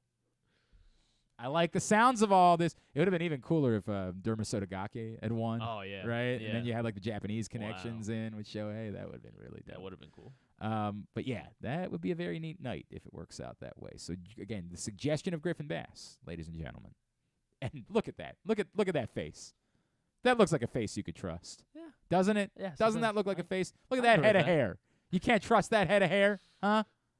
That man right there says, plan to be at the baseball game on Monday night to go see Shohei Ohtani. So I would go ahead and make your plans right now, get your tickets, line up babysitter, whatever you got to do in order to be at the baseball game on Monday night. It's difficult for me because I play, of course, trivia on Monday nights, but I would be willing to skip. I'm saying right now, I'd be willing to take if we wanted to take like a class field trip to the game on Monday night, if we wanted to invite listeners to come join us and say we're all going to like go sit in whatever section, if we wanted to take a class field trip on Monday night, I'd be willing to skip trivia next Monday if that's the case. If we're committed to the idea that Shohei is going to pitch, then I'm willing to do that. All right? I'm making that happen. All right, when do we fully commit to it? I guess whenever they make it official that he's going to start Monday. But that wouldn't be until they're not going to do that until like Saturday. Well, we'll run out of time all at right, that today, point. right now. You're saying we officially commit. I think maybe he makes a start tomorrow night, right? As long as nothing crazy happens, he comes out of it, everything's good, and then on Wednesday we have the conversation again. Okay. Like, are we there could still be a rain out or something like that could screw it. Where what's their schedule this week? They're at Cleveland over the weekend. What about during the week? Where are they? They're home against Houston. Okay. Tonight, tomorrow, Wednesday. Off on Thursday. Then they go to Cleveland. Okay, go to Cleveland this weekend. Go to Baltimore. All right, very good. Okay, let's grab a break. When we come back in, Jeremy Conn will join us. Today's show is also brought to you by your local Toyota dealer and buyatoyota.com. The Toyota Tacoma comes in a range of models and trim lines, so you can choose the perfect Tacoma to reflect your unique personality and driving habits. Check out buyatoyota.com for deals on new Tacomas from your local Toyota dealer today. Glenn Clark Radio. Are you a diehard O's fan looking for the perfect way to show your team spirit? Look no further than Birdland Sports. Birdland Sports is a small business run by fans for fans. They offer a wide variety of unofficial O's merchandise, from the Birds Are Coming tees to player cartoon shirts and more. And the best part? Their prices are more affordable than the big guys. So head to birdlandsports.com and grab your gear today. Show your support for the Birds with Birdland Sports. The latest edition of Press Box is available now. On the cover, Luke Jackson looks at the pipeline of talent still to come for the Orioles, diving in on last year's #1 pick Jackson Holiday and other top prospects like Colton Cowser, Heston Kjerstad, Kobe Mayo, and more. Also inside, Todd Karpovich profiles Orioles pitcher Kyle Gibson, and Bo Smolka breaks down what progress would mean for the team's 2022 draft picks in their second pro season. Press Box is available for free at over 500 area locations, including 60 Royal Farm stores, and you can always find the entire edition as well as the best daily coverage of the Orioles, Ravens, and Terps at PressBoxOnline.com. That first sip, that first bite. Start your day off right with a delicious breakfast at Royal Farms. Choose from a fantastic selection of fresh Royal Farms breakfast sandwiches and top it off with a rich hot cup of the freshest coffee in the world. At Royal Farms, breakfast is available day and night. It's the freshest breakfast in the world. Real fresh, real fast. Royal Farms. Hartford Community College in Bel Air, Maryland, along with the National Junior College Athletic Association's Region 20, will host the 2023 NJCAA Men's Lacrosse National Championship May 13th and 14th at Hartford Sports Complex, 401 Thomas Run Road in Bel Air. Semifinals are on Saturday, May 13th. The National Championship is Sunday, May 14th. Catch the action for $10 each day. Tickets will be available in advance or at the gate on game day. Qualifying teams will be announced. What air conditioning company can save 50% of your energy cost and qualify you for up to $7,500 in rebates? A.J. Michaels. We do more, we do it better for less. In Baltimore and Annapolis, ajmichaels.com. If you miss anything on the show, don't forget that you can watch full episodes at youtube.com/pressboxonline, and you can download podcasts on Apple, iTunes, Amazon, and Grindr. Wait, did I say Grindr? I don't think that you would find it on Grindr. Not that I know it's on Grindr or anything, I swear. On second thought, you know what? I don't care what you think. Here's Glenn.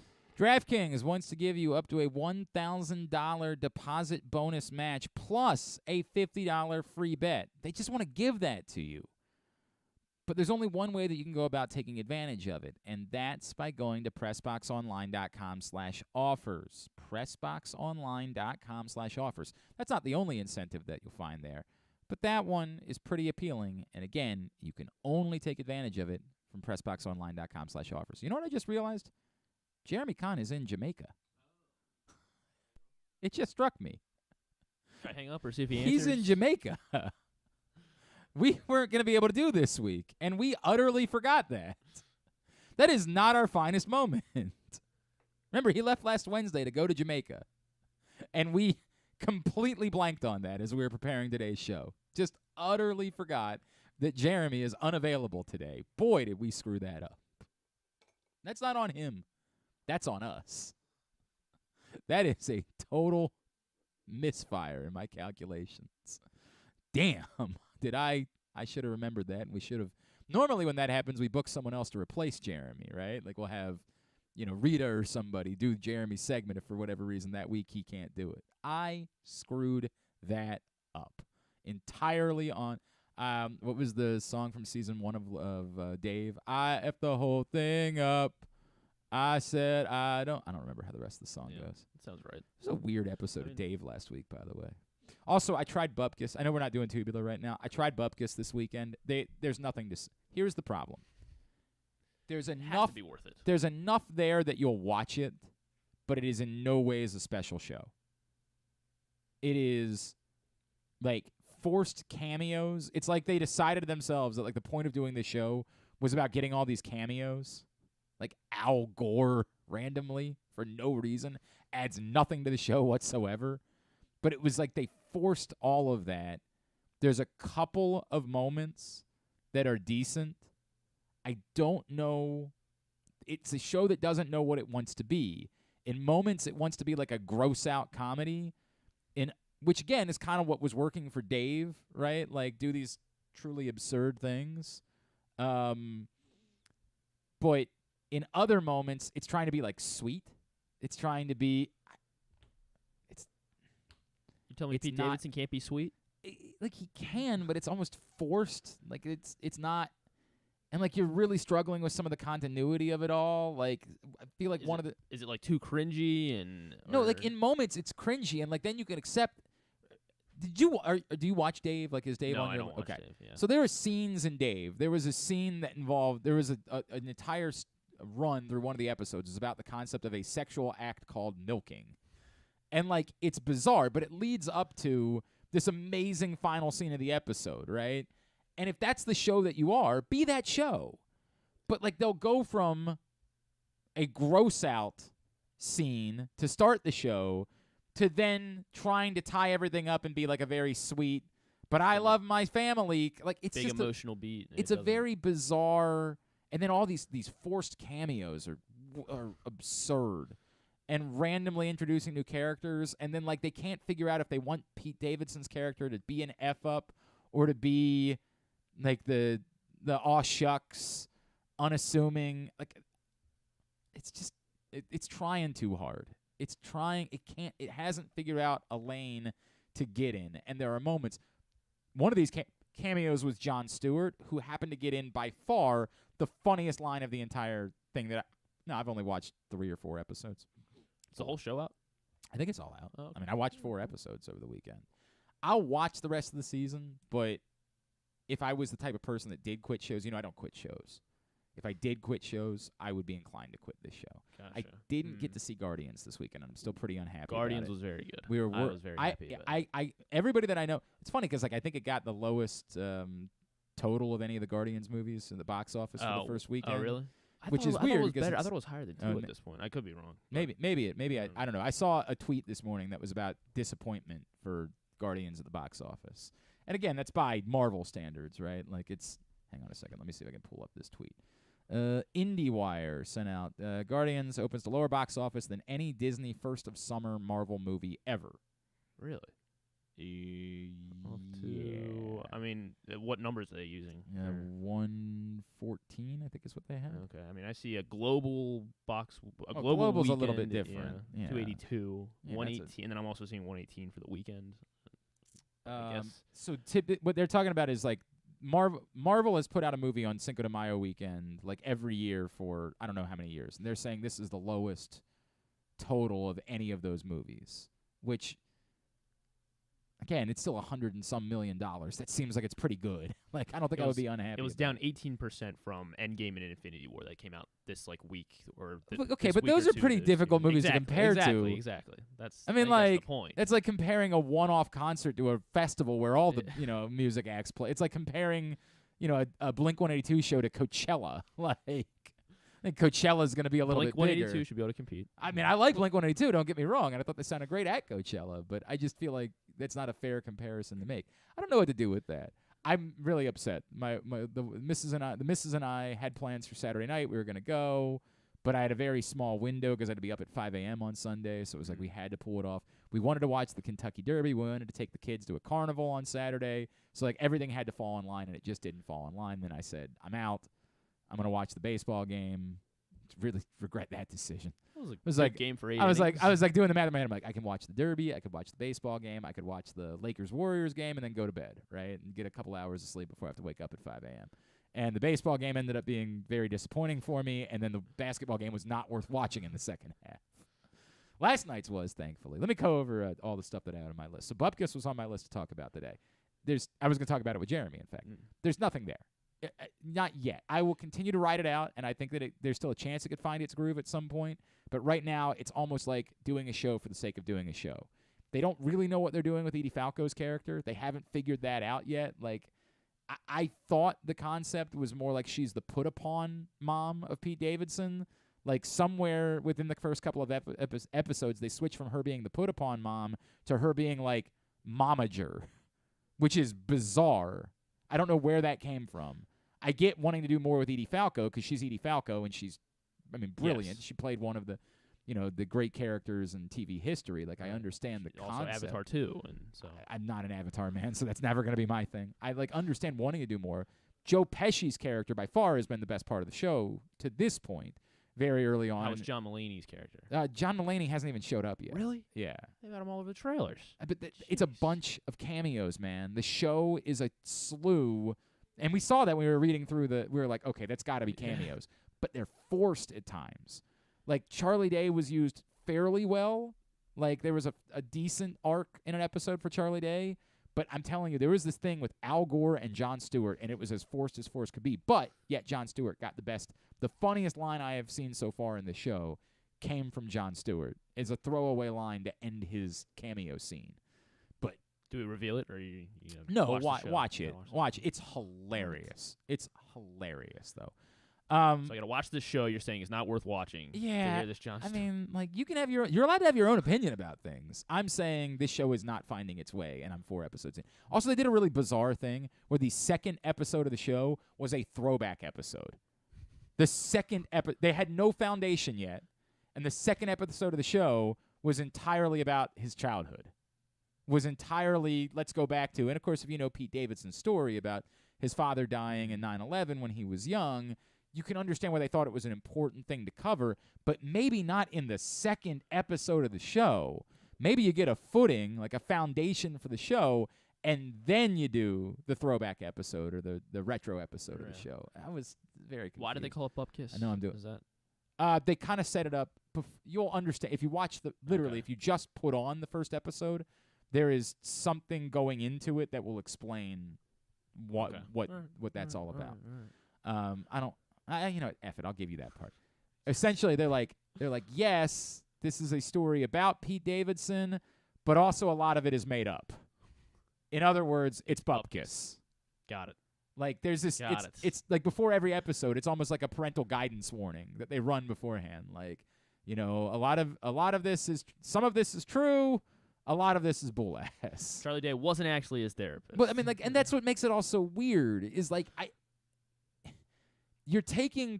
I am so confused about where they're going with Edie Falco's character. I'm so bloody confused about that. It's his mom, right? Yes, I think she's better off being the put upon, the thing that we think that Pete Davidson's mom actually is. Like when he would go on Saturday Night Live and always talk about how difficult it was for, like, oh God, I feel so sorry for my mom. Do you know how hard it is to be my mom? Like, And I like the idea of Edie Falco playing that put upon character, that like sweet, loving. I just want you to be happy. I just want to take care of you, but you make it so difficult on me. And then all of a sudden, randomly, she's suddenly his manager. Like, she's suddenly running things, which if you knew what they did in literally the first episode of the first show, it makes no sense that they would have her go from that to that quickly. It's weird, man. It's just a very weird show. Is it like those Machine Gun Kelly movies that MGK tried? I've got to be honest with you. I've never seen. You're lucky. And I'm going to tell you on top, I never will. I will never see. Those Although in fairness, I never thought I'd watch a show about Lil Dicky because Lil Dicky does nothing for me, but everybody kept trying to tell me about how the show was good. I remember Kyle coming in here every day like, dude, you need to watch Dave. And I'd be like, right, it's about Lil Dicky. I'm okay. And he's like, I know, I don't really like Lil Dicky that much, but like, dude, you have to watch the show. And so I finally gave it a shot. I'm like, all right. Okay. Well, the MGK things are not. They're just bad movies. Oh, all right. So, well, I will never know. Those I are will not. Never view. Those them. are not. That's why I just wasn't sure if the Pete Davidson show is like that, where it's just it's a famous guy doing something. So you're like, oh, I'll watch, but yeah, there might be something there. No, it's it's well done at least. Yeah, it's well made. And there are moments where you think there's something there, or you at least think they had a good idea of something. They do a Fast and the Furious themed episode, and like you think it's a good idea, but it's extraordinarily ham-fisted, and you can't figure out whether that's because it's close to something that actually happened in Pete Davidson's life, so he wanted that to be an episode, or whether it's just an idea that they had, and if it was just an idea that they had, they didn't need to ham-fist it as much as they do. Did you watch the last episode of Ted Lasso? Yes. Yeah. So the Hey Jude scene was both ham-fisted and yet perfect. Like, you rolled your eyes as you were crying. You're like, really? Really? This is what you're doing right now? And yet, it worked wonderfully. Yeah. You were like, okay, I get it. I get it. I don't want to love it, but I have to love it. Because it did work. It just felt... This was not that. This was ham-fisted as ham-fisted gets. It'd be like me walking in with an entire ham on my fist. Okay. That's what this was. It's nonsense. Anyway, all right. Yeah. That was on my list. Sports things that were on my list for today. As a Suns fan, I have no idea what to make of last night. I appreciate the fact that Devin Booker has just decided that he is going to take over these playoffs. Like, he's almost gone Jimmy Butler. You mean Landry Shamet, right? Landry Shamet in the fourth quarter.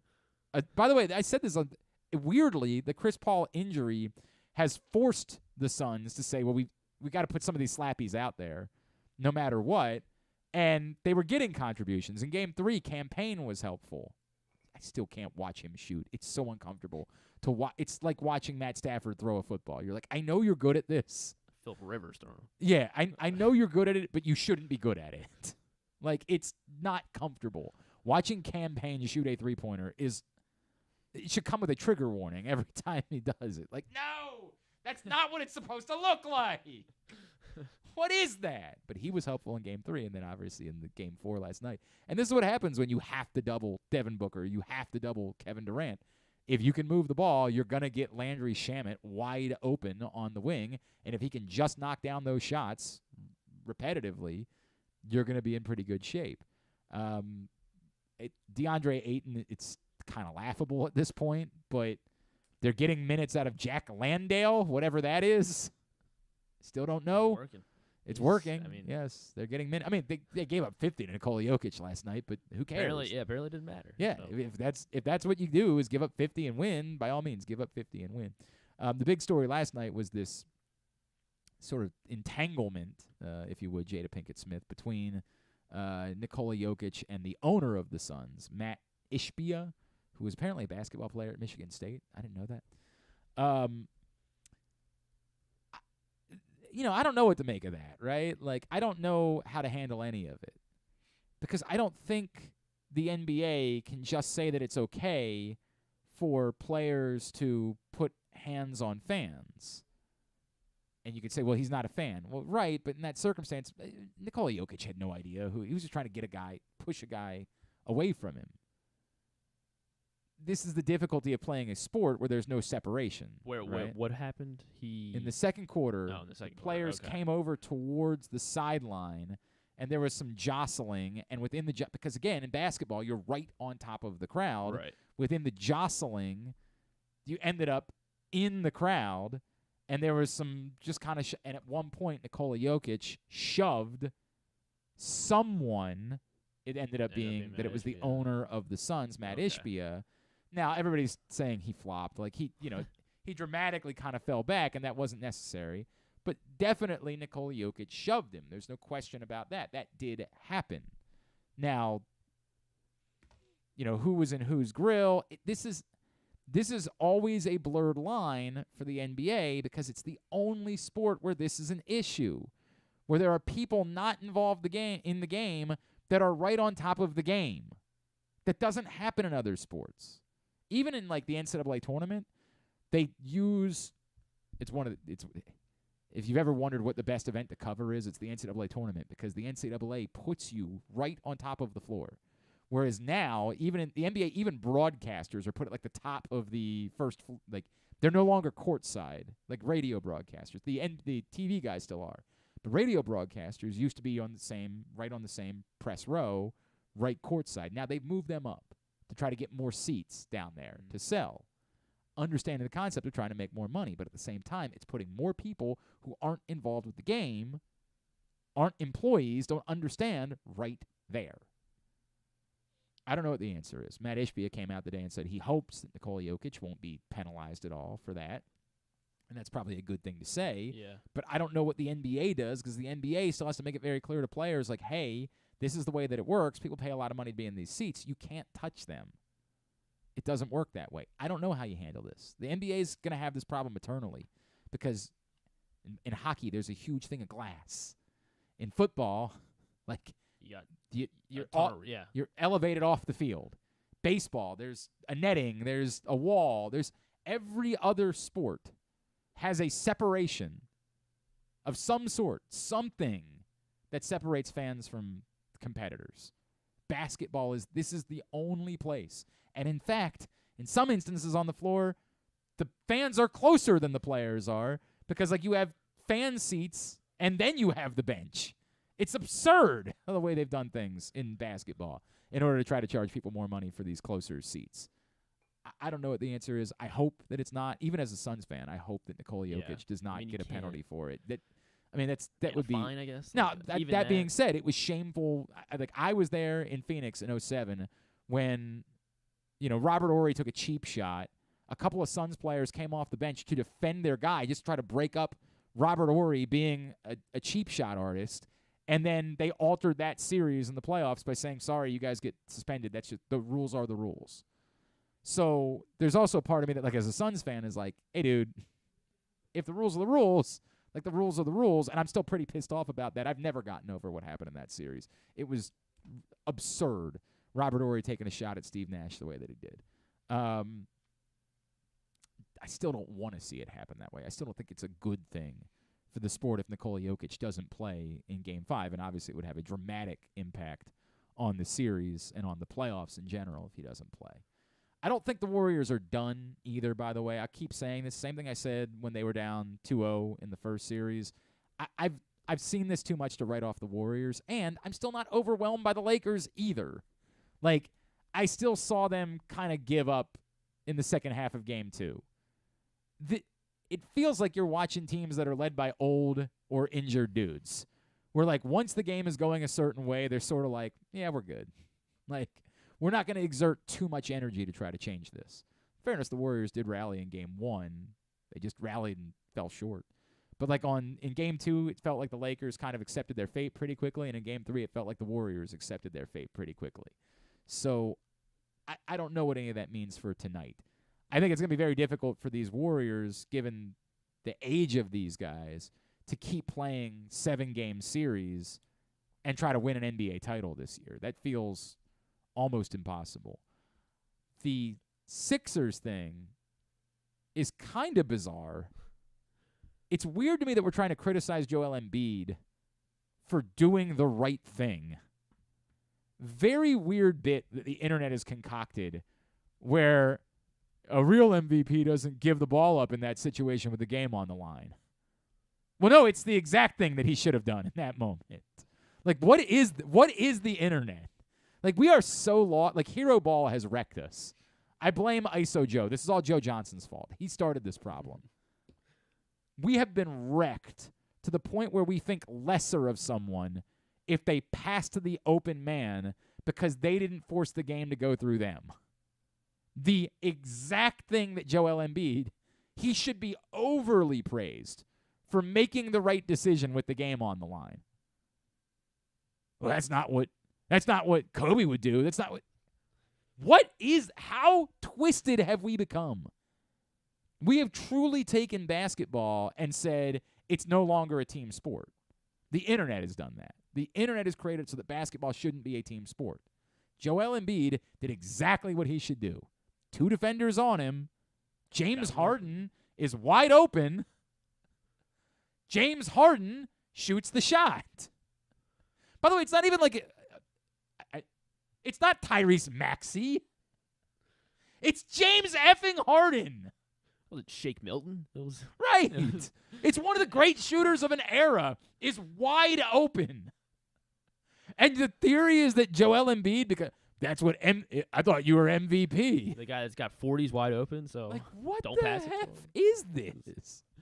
What is the internet anymore, man? I'm so lost.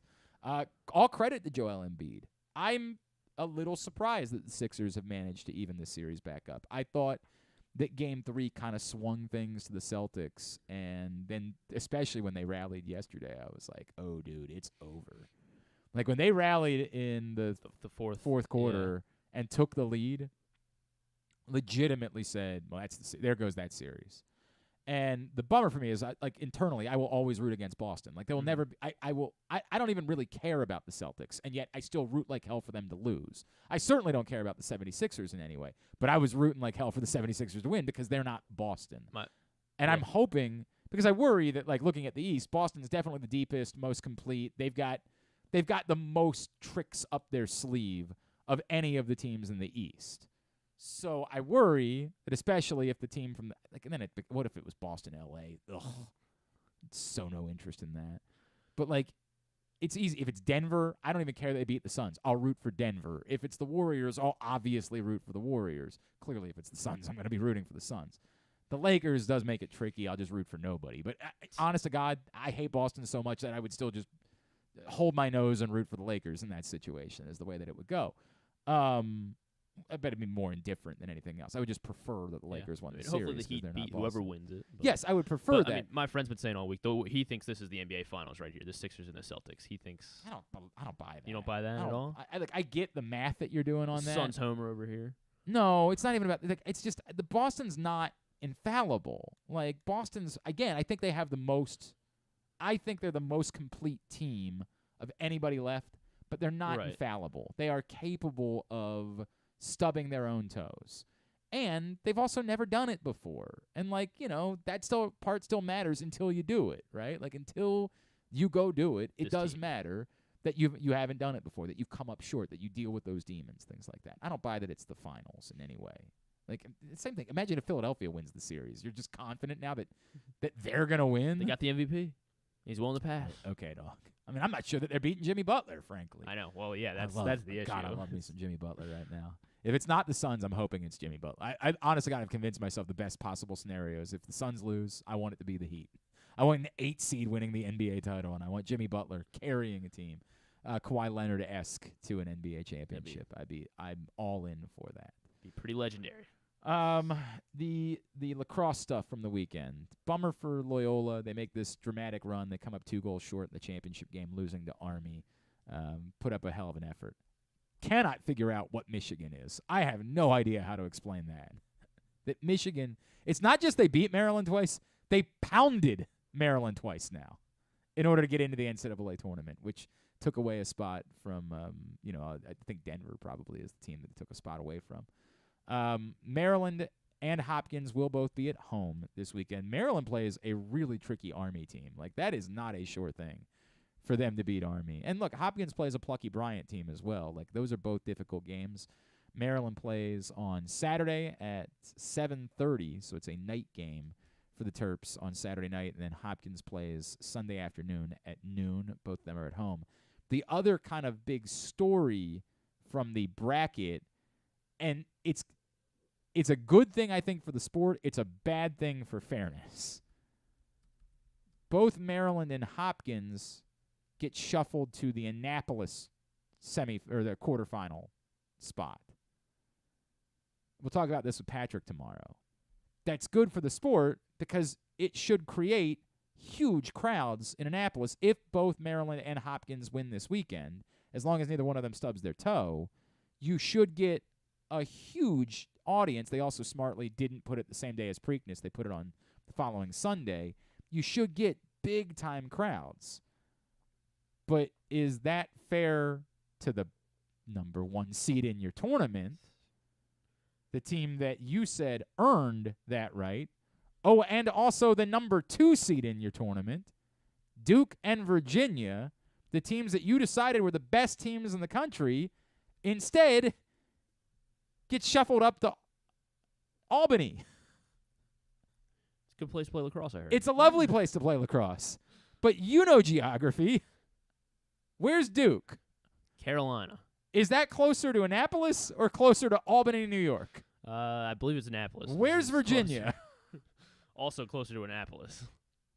Seems a little unfair to the best teams, the teams you decided were the best teams, that you send them up to Albany, and the teams that you didn't think were the best teams get to stay home and play in Annapolis. Now, again, if you're a Maryland fan, if you're a Hopkins fan, you're happy about it. You say, that's good. Yay.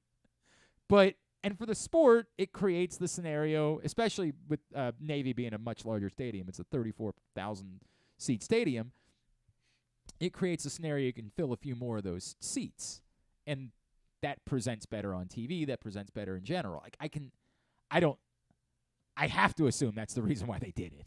Because otherwise it's nonsense. It just makes no sense whatsoever that you would say to the 2 best teams in the country, you've got to travel significantly further away for your quarterfinal. Of course, the stadium at Albany, I think, is a bit smaller, so it's a little bit easier to fill. I believe it's Tom and Mary Casey the stadium, right.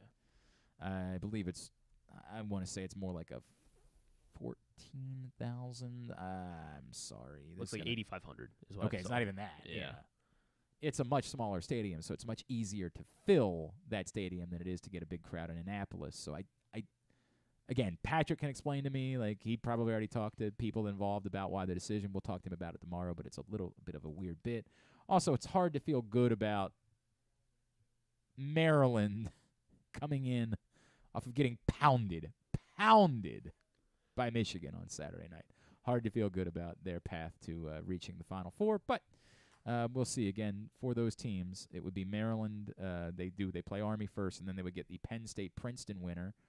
Again, like that seems like a winnable game. And then Hopkins, if they beat Bryant, would get the Notre Dame-Utah winner. That would be a little bit tougher. Notre Dame's really good. The top 4 seeds seem to deserve to be the top 4 seeds, but we will see how it actually plays out. All right. Is that everything that I wanted to cover this morning? Oh, John Harbaugh says Brandon Stevens is moving to safety. That's a weird bit, man. Okay. I kind of get it. We thought that was Brandon Stevens' path once upon a time, but weird that at a time where you have no cornerback depth that you're moving Brandon Stevens to safety. It's just strange. That's all. Like, it puts more stress on. They have to do more. I still think they have to add another veteran corner between now and the start of the season. And if that's Marcus Peters, God bless, but, like, they got to do something. Maybe they're waiting after June 1st to see what else might become available at some point before they make that decision. But I think they need a little bit more help at the cornerback position now with Brandon Stevens converting. Like, focus. The word was from John Harbaugh, focusing on safety. Just odd, right? Like, did not see that coming. Hopefully one of these other guys is ready to take a step forward, whether that's Jalen Armour-Davis, whether it's Caillou Blue-Kelly as a rookie. Hopefully somebody's ready to give them a little bit more depth, but what was already a concerning spot on the roster now becomes, to me, even more concerning. Not that we felt great about Brandon Stevens, but at least believed he could play. Like, he could go out there for a little while. Now you're even thinner at a position where you were already very, very thin to begin with. So that was a weird news item that happened. Yeah, well, the worst news was that Roquan Smith is going to be wearing number 0. Why does that bother you? Because it's not a real number. I mean, it's not a linebacker. I don't know why anybody would choose to wear the number 0. They talked about this being his first full season in Baltimore and, like, starting over at level, like, whatever. The linebacker should be wearing 50s. Okay. I don't care about. I don't nearly care. Well, he wasn't going to do that anyway. They gave Sam Cook's number right away. Oh yeah, you're still upset about that, right? Well, you were mad about Hollywood Brown wearing Joe Flacco's Oh my number, God! Yeah, Okay. I also, nobody would care about this. Did you see the story going around this weekend about the Titans are going to wear Houston Oilers throwbacks? Oh, gross. No, gross. Why? Now I get it. Technically, the Oilers. They were still the Oilers for a minute when they arrived in Tennessee. It took them a minute before they converted to being the Titans. But it's the same thing as I feel about Baltimore. It's the exact same feeling that I have. Okay. Just because we think the Oilers uniforms were cool, just because the Love You Blue, the whole thing, like everybody has an affinity for the old look of the Houston Oilers. And I don't blame them for it. It was a cool look, right? Like, I'm in with it. It's a Houston thing. Gift it back to that franchise. On behalf of everyone in Houston, and I'm not trying to pretend like the Houston Oilers were ever the Baltimore Colts, because they weren't, right? Like, they certainly, I mean, Earl Campbell, they had legendary moments, and they were a proud franchise. But I'm not trying to pretend like the Houston Oilers were the Baltimore Colts. The Baltimore Colts were one of the most important franchises in football history. But on behalf of the people that still have emotions tied to it, I feel bad for them. They don't deserve to have their noses rubbed in it. They don't deserve that feeling. The Oilers were a Houston team. Out of the goodness of your soul, everyone involved with these types of things should be willing to give, particularly once those cities get franchises back. That wasn't Art Modell's plan. I'm not trying to give Art Modell credit for it, because it only happened by court order that everything stayed in Cleveland. But it matters, because it set the precedent for exactly how this should work. You move a franchise, fine. But leave the history, the feelings, the emotions, all of it with the city that you left. It's theirs. It's always absurd to me when, like, Nationals fans are like, I want to get a throwback Expos hat. What the hell do you have to do? Like, what possible connection can you feel in Washington to Tim Raines, Gary Carter? What the hell does that have to do with you?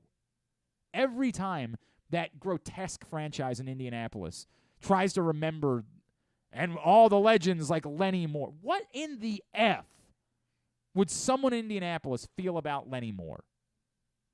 It's bizarre. It's truly absurd. And it speaks to the disconnect from reality that these wealthy owners have. Like, it's my franchise. the F it is, you're the guy that's allowed to profit off of the franchise. I don't give Drew Forrester credit for a lot of things because he doesn't deserve it. Although he did make the U.S. Senior Open once, and that's an amazing accomplishment. But other than that, I give him credit for nothing. But that was one of the things that he instilled upon me years ago. Drew would always say, you don't own the team. You own the right to profit off of the team. It's a public trust. It's the city's team. It's the community's team. And you should understand that. And whenever one of these doofuses like that we bring on from Indianapolis, like, well, Jim Irsay, it's his family's franchise, and he wants to F with that. Then call them the Irsay Colts. And let them play wherever the F they want to play. There's a reason why you put the name of the city in the team's name. Because you want the city to believe that it's their team. Nashville has nothing to do with Earl Campbell. It's gross. Do the right thing and say to the Houston Texans, we'd like to give you the option. Now, you don't get the profit off of that, so nobody will ever do it. But cities should take these teams to court over this. I would encourage them, and frankly. And I get it. Now there's as much history in Indianapolis, somebody would say, as there is in Baltimore, right? Like, what fight would there be at this point between who has the right to the Colts? I'm over the name thing. I clearly, it's never going to be the Baltimore Ravens aren't going to change their name. They're going to be the Ravens forever. But the history, the records, all of that stuff should never belong in Indianapolis. And the Tennessee Titans should never be wearing Oilers garb. The moment they moved, they should have adopted the new name. And for them to hide behind, well, technically we were for a little bit the Tennessee Oilers, but that was a sham too.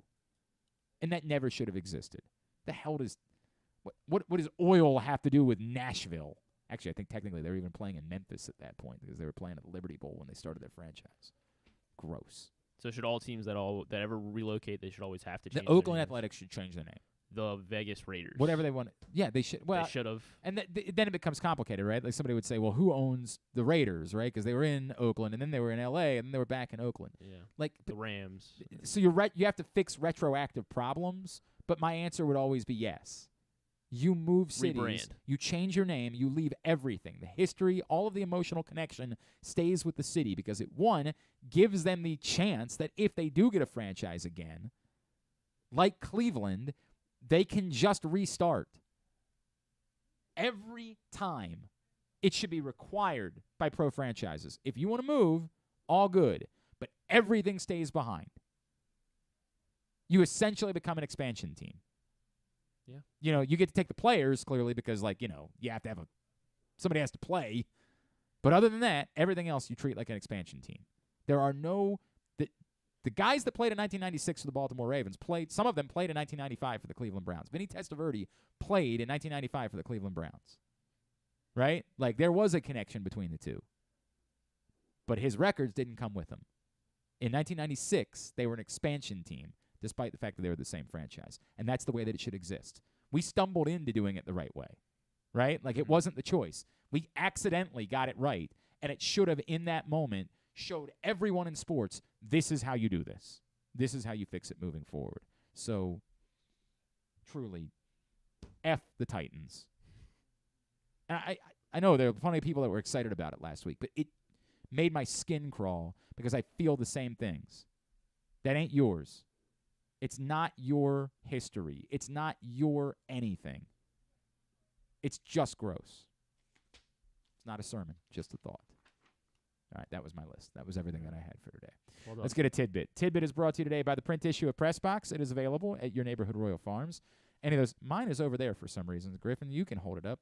That is the print issue of Pressbox. That illustration of Jackson Holiday is on the cover as we celebrate the pipeline that still exists. Some of these decisions we were talking about earlier, Colton Cowser, Jordan Westberg. Just because Adley got here or Grayson got here or Gunner doesn't mean that's it. There's still a lot to come. So you can read all about that in this print issue of Pressbox, available for free at your neighborhood Royal Farms, any of the hundreds of locations around town where you find Pressbox. Read it all at PressBoxOnline.com. And while you do, what I would encourage you to do is also wander over to PressBoxOnline.com/contests, because in concert with this print issue of PressBox, we have a great offer for you to go check out all of the area's minor league baseball teams. 4 tickets to each of the local minor league baseball teams, plus an Easy Pass Maryland on-the-go transponder preloaded with $25 and a $50 gas card from Royal Farms in order to help you get around. Must be 18 or older in order to enter. The sweepstakes ends June 14th. Get over to PressBoxOnline.com/contests right now and get signed up. Of course, we had Aljamain Sterling defend his belt. Griffin went to the Henry fight. Silva. He wanted to find an excuse to bring this up. Yeah. That's really what this is. Although I don't agree with the decision though. Oh, you thought this? I think Henry Cejudo won. Oh, that building had said Henry I've got Cejudo real questions. winning. How do you have the money to be able to afford to be able to go? I really don't. I really don't. I really had. After really, you really told me don't. how much it costs to get in, I was like, oh, okay, that's a lot. And then I was like, wait a second. I really don't. What the hell is going on around here? In hindsight, probably not the greatest financial decision, but it was awesome. It was very cool. I to be told you there. before. I've driven up to watch. Drove up to East Rutherford, New Jersey, to watch Fedor fight once upon a time. I've made similar decisions. So he defends his belt, setting up there'll be the next bantamweight fight with Sugar Show Sean O'Malley and Aljamain Sterling. So that should be a good fight. Let's see. Jokic obviously did score 50 yesterday. He had 53 points, which is tied for the second most in a playoff game ever by a center. Only Wilt Chamberlain had more. He scored 56. And he assisted on 78 points. Assisted or scored 78 points, which is the most ever by a center in NBA history. Yeah. And it is the 4th most points scored by a player. Thank God they really only have like 1.5 other players. Thank God. They have Jamal Murray when he's healthy. And Aaron Gordon usually for a quarter. I was going to say, like, sometimes Michael Porter will knock down some threes. Like, if he's not knocking down his shots, he's got nothing. Eternally the player in the league that I look at and I'm like, why aren't you better? Like, why are you not a star? He's 6'9", he's a deadly shooter, and he's just a guy. I'll never be able to explain the Michael Porter because he decided not to play college basketball. Is that what it is, Yeah. specifically that? You think one year at USC would have made the difference? Or something? He was at Mizzou, right? And then he exactly essentially redshirted the whole year, and just because I think it was the other some baby injury. Who was it that went to USC? It was another Porter, right? What Porter? No, where did Otto Porter go? No, That's Otto not who Porter you're went to talking about. Georgetown. Somebody else went to USC that was a very similar player. Go ahead, just go ahead. Bryce Miller, he became the first pitcher in Mariners history with at least 6 innings pitched and having 1 or no runs allowed in each of his first 2 career starts. How about that? Off to a great start for Bryce Miller. And of course, Vita Blue passed away. Vita Blue. That's what I said, Vita Blue. Mm-hmm. Passed away. Just go ahead. One of 11 players ever to win the MVP and the Cy Young in the same season. Do you think you can name? It was 11. It is 11, yes. So let's see if you can name, because there's some tough ones on here. How many of those? Well, I know other Dennis 10? Eckersley, for example, is one that definitely pops off at me. It is Dennis Eckersley with the Oakland A's in 1992. I Vita Blue know- did it in 1971. I with the know. Didn't Verlander do it not that long A's. ago? That is correct with the Tigers in 2011. Justin Verlander, MVP and the Cy Young. Now I start getting into guessing territory because those are the ones that I definitively remembered. Now it's like Verlander, not the most recent to do it. he's not the most recent to do it. Kershaw.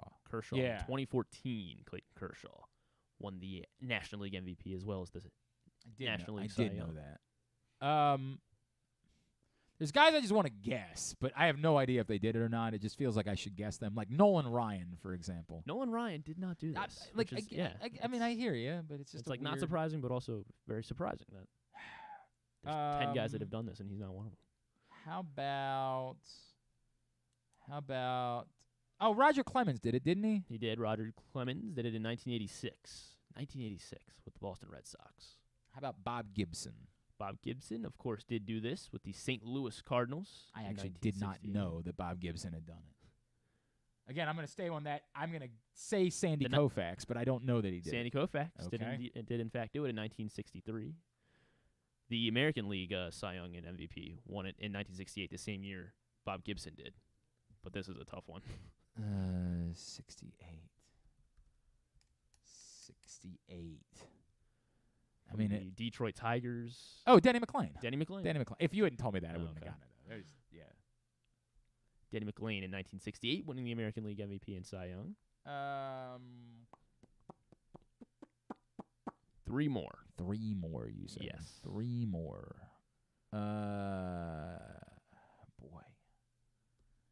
Boy. Okay. These are all, I mean, there's nothing else that's modern, correct? No. Okay. Yeah, no more modern. Between 1956 and 1984, I think. Okay. 1956, 1984. Juan Marichal. No, not Juan Marichal.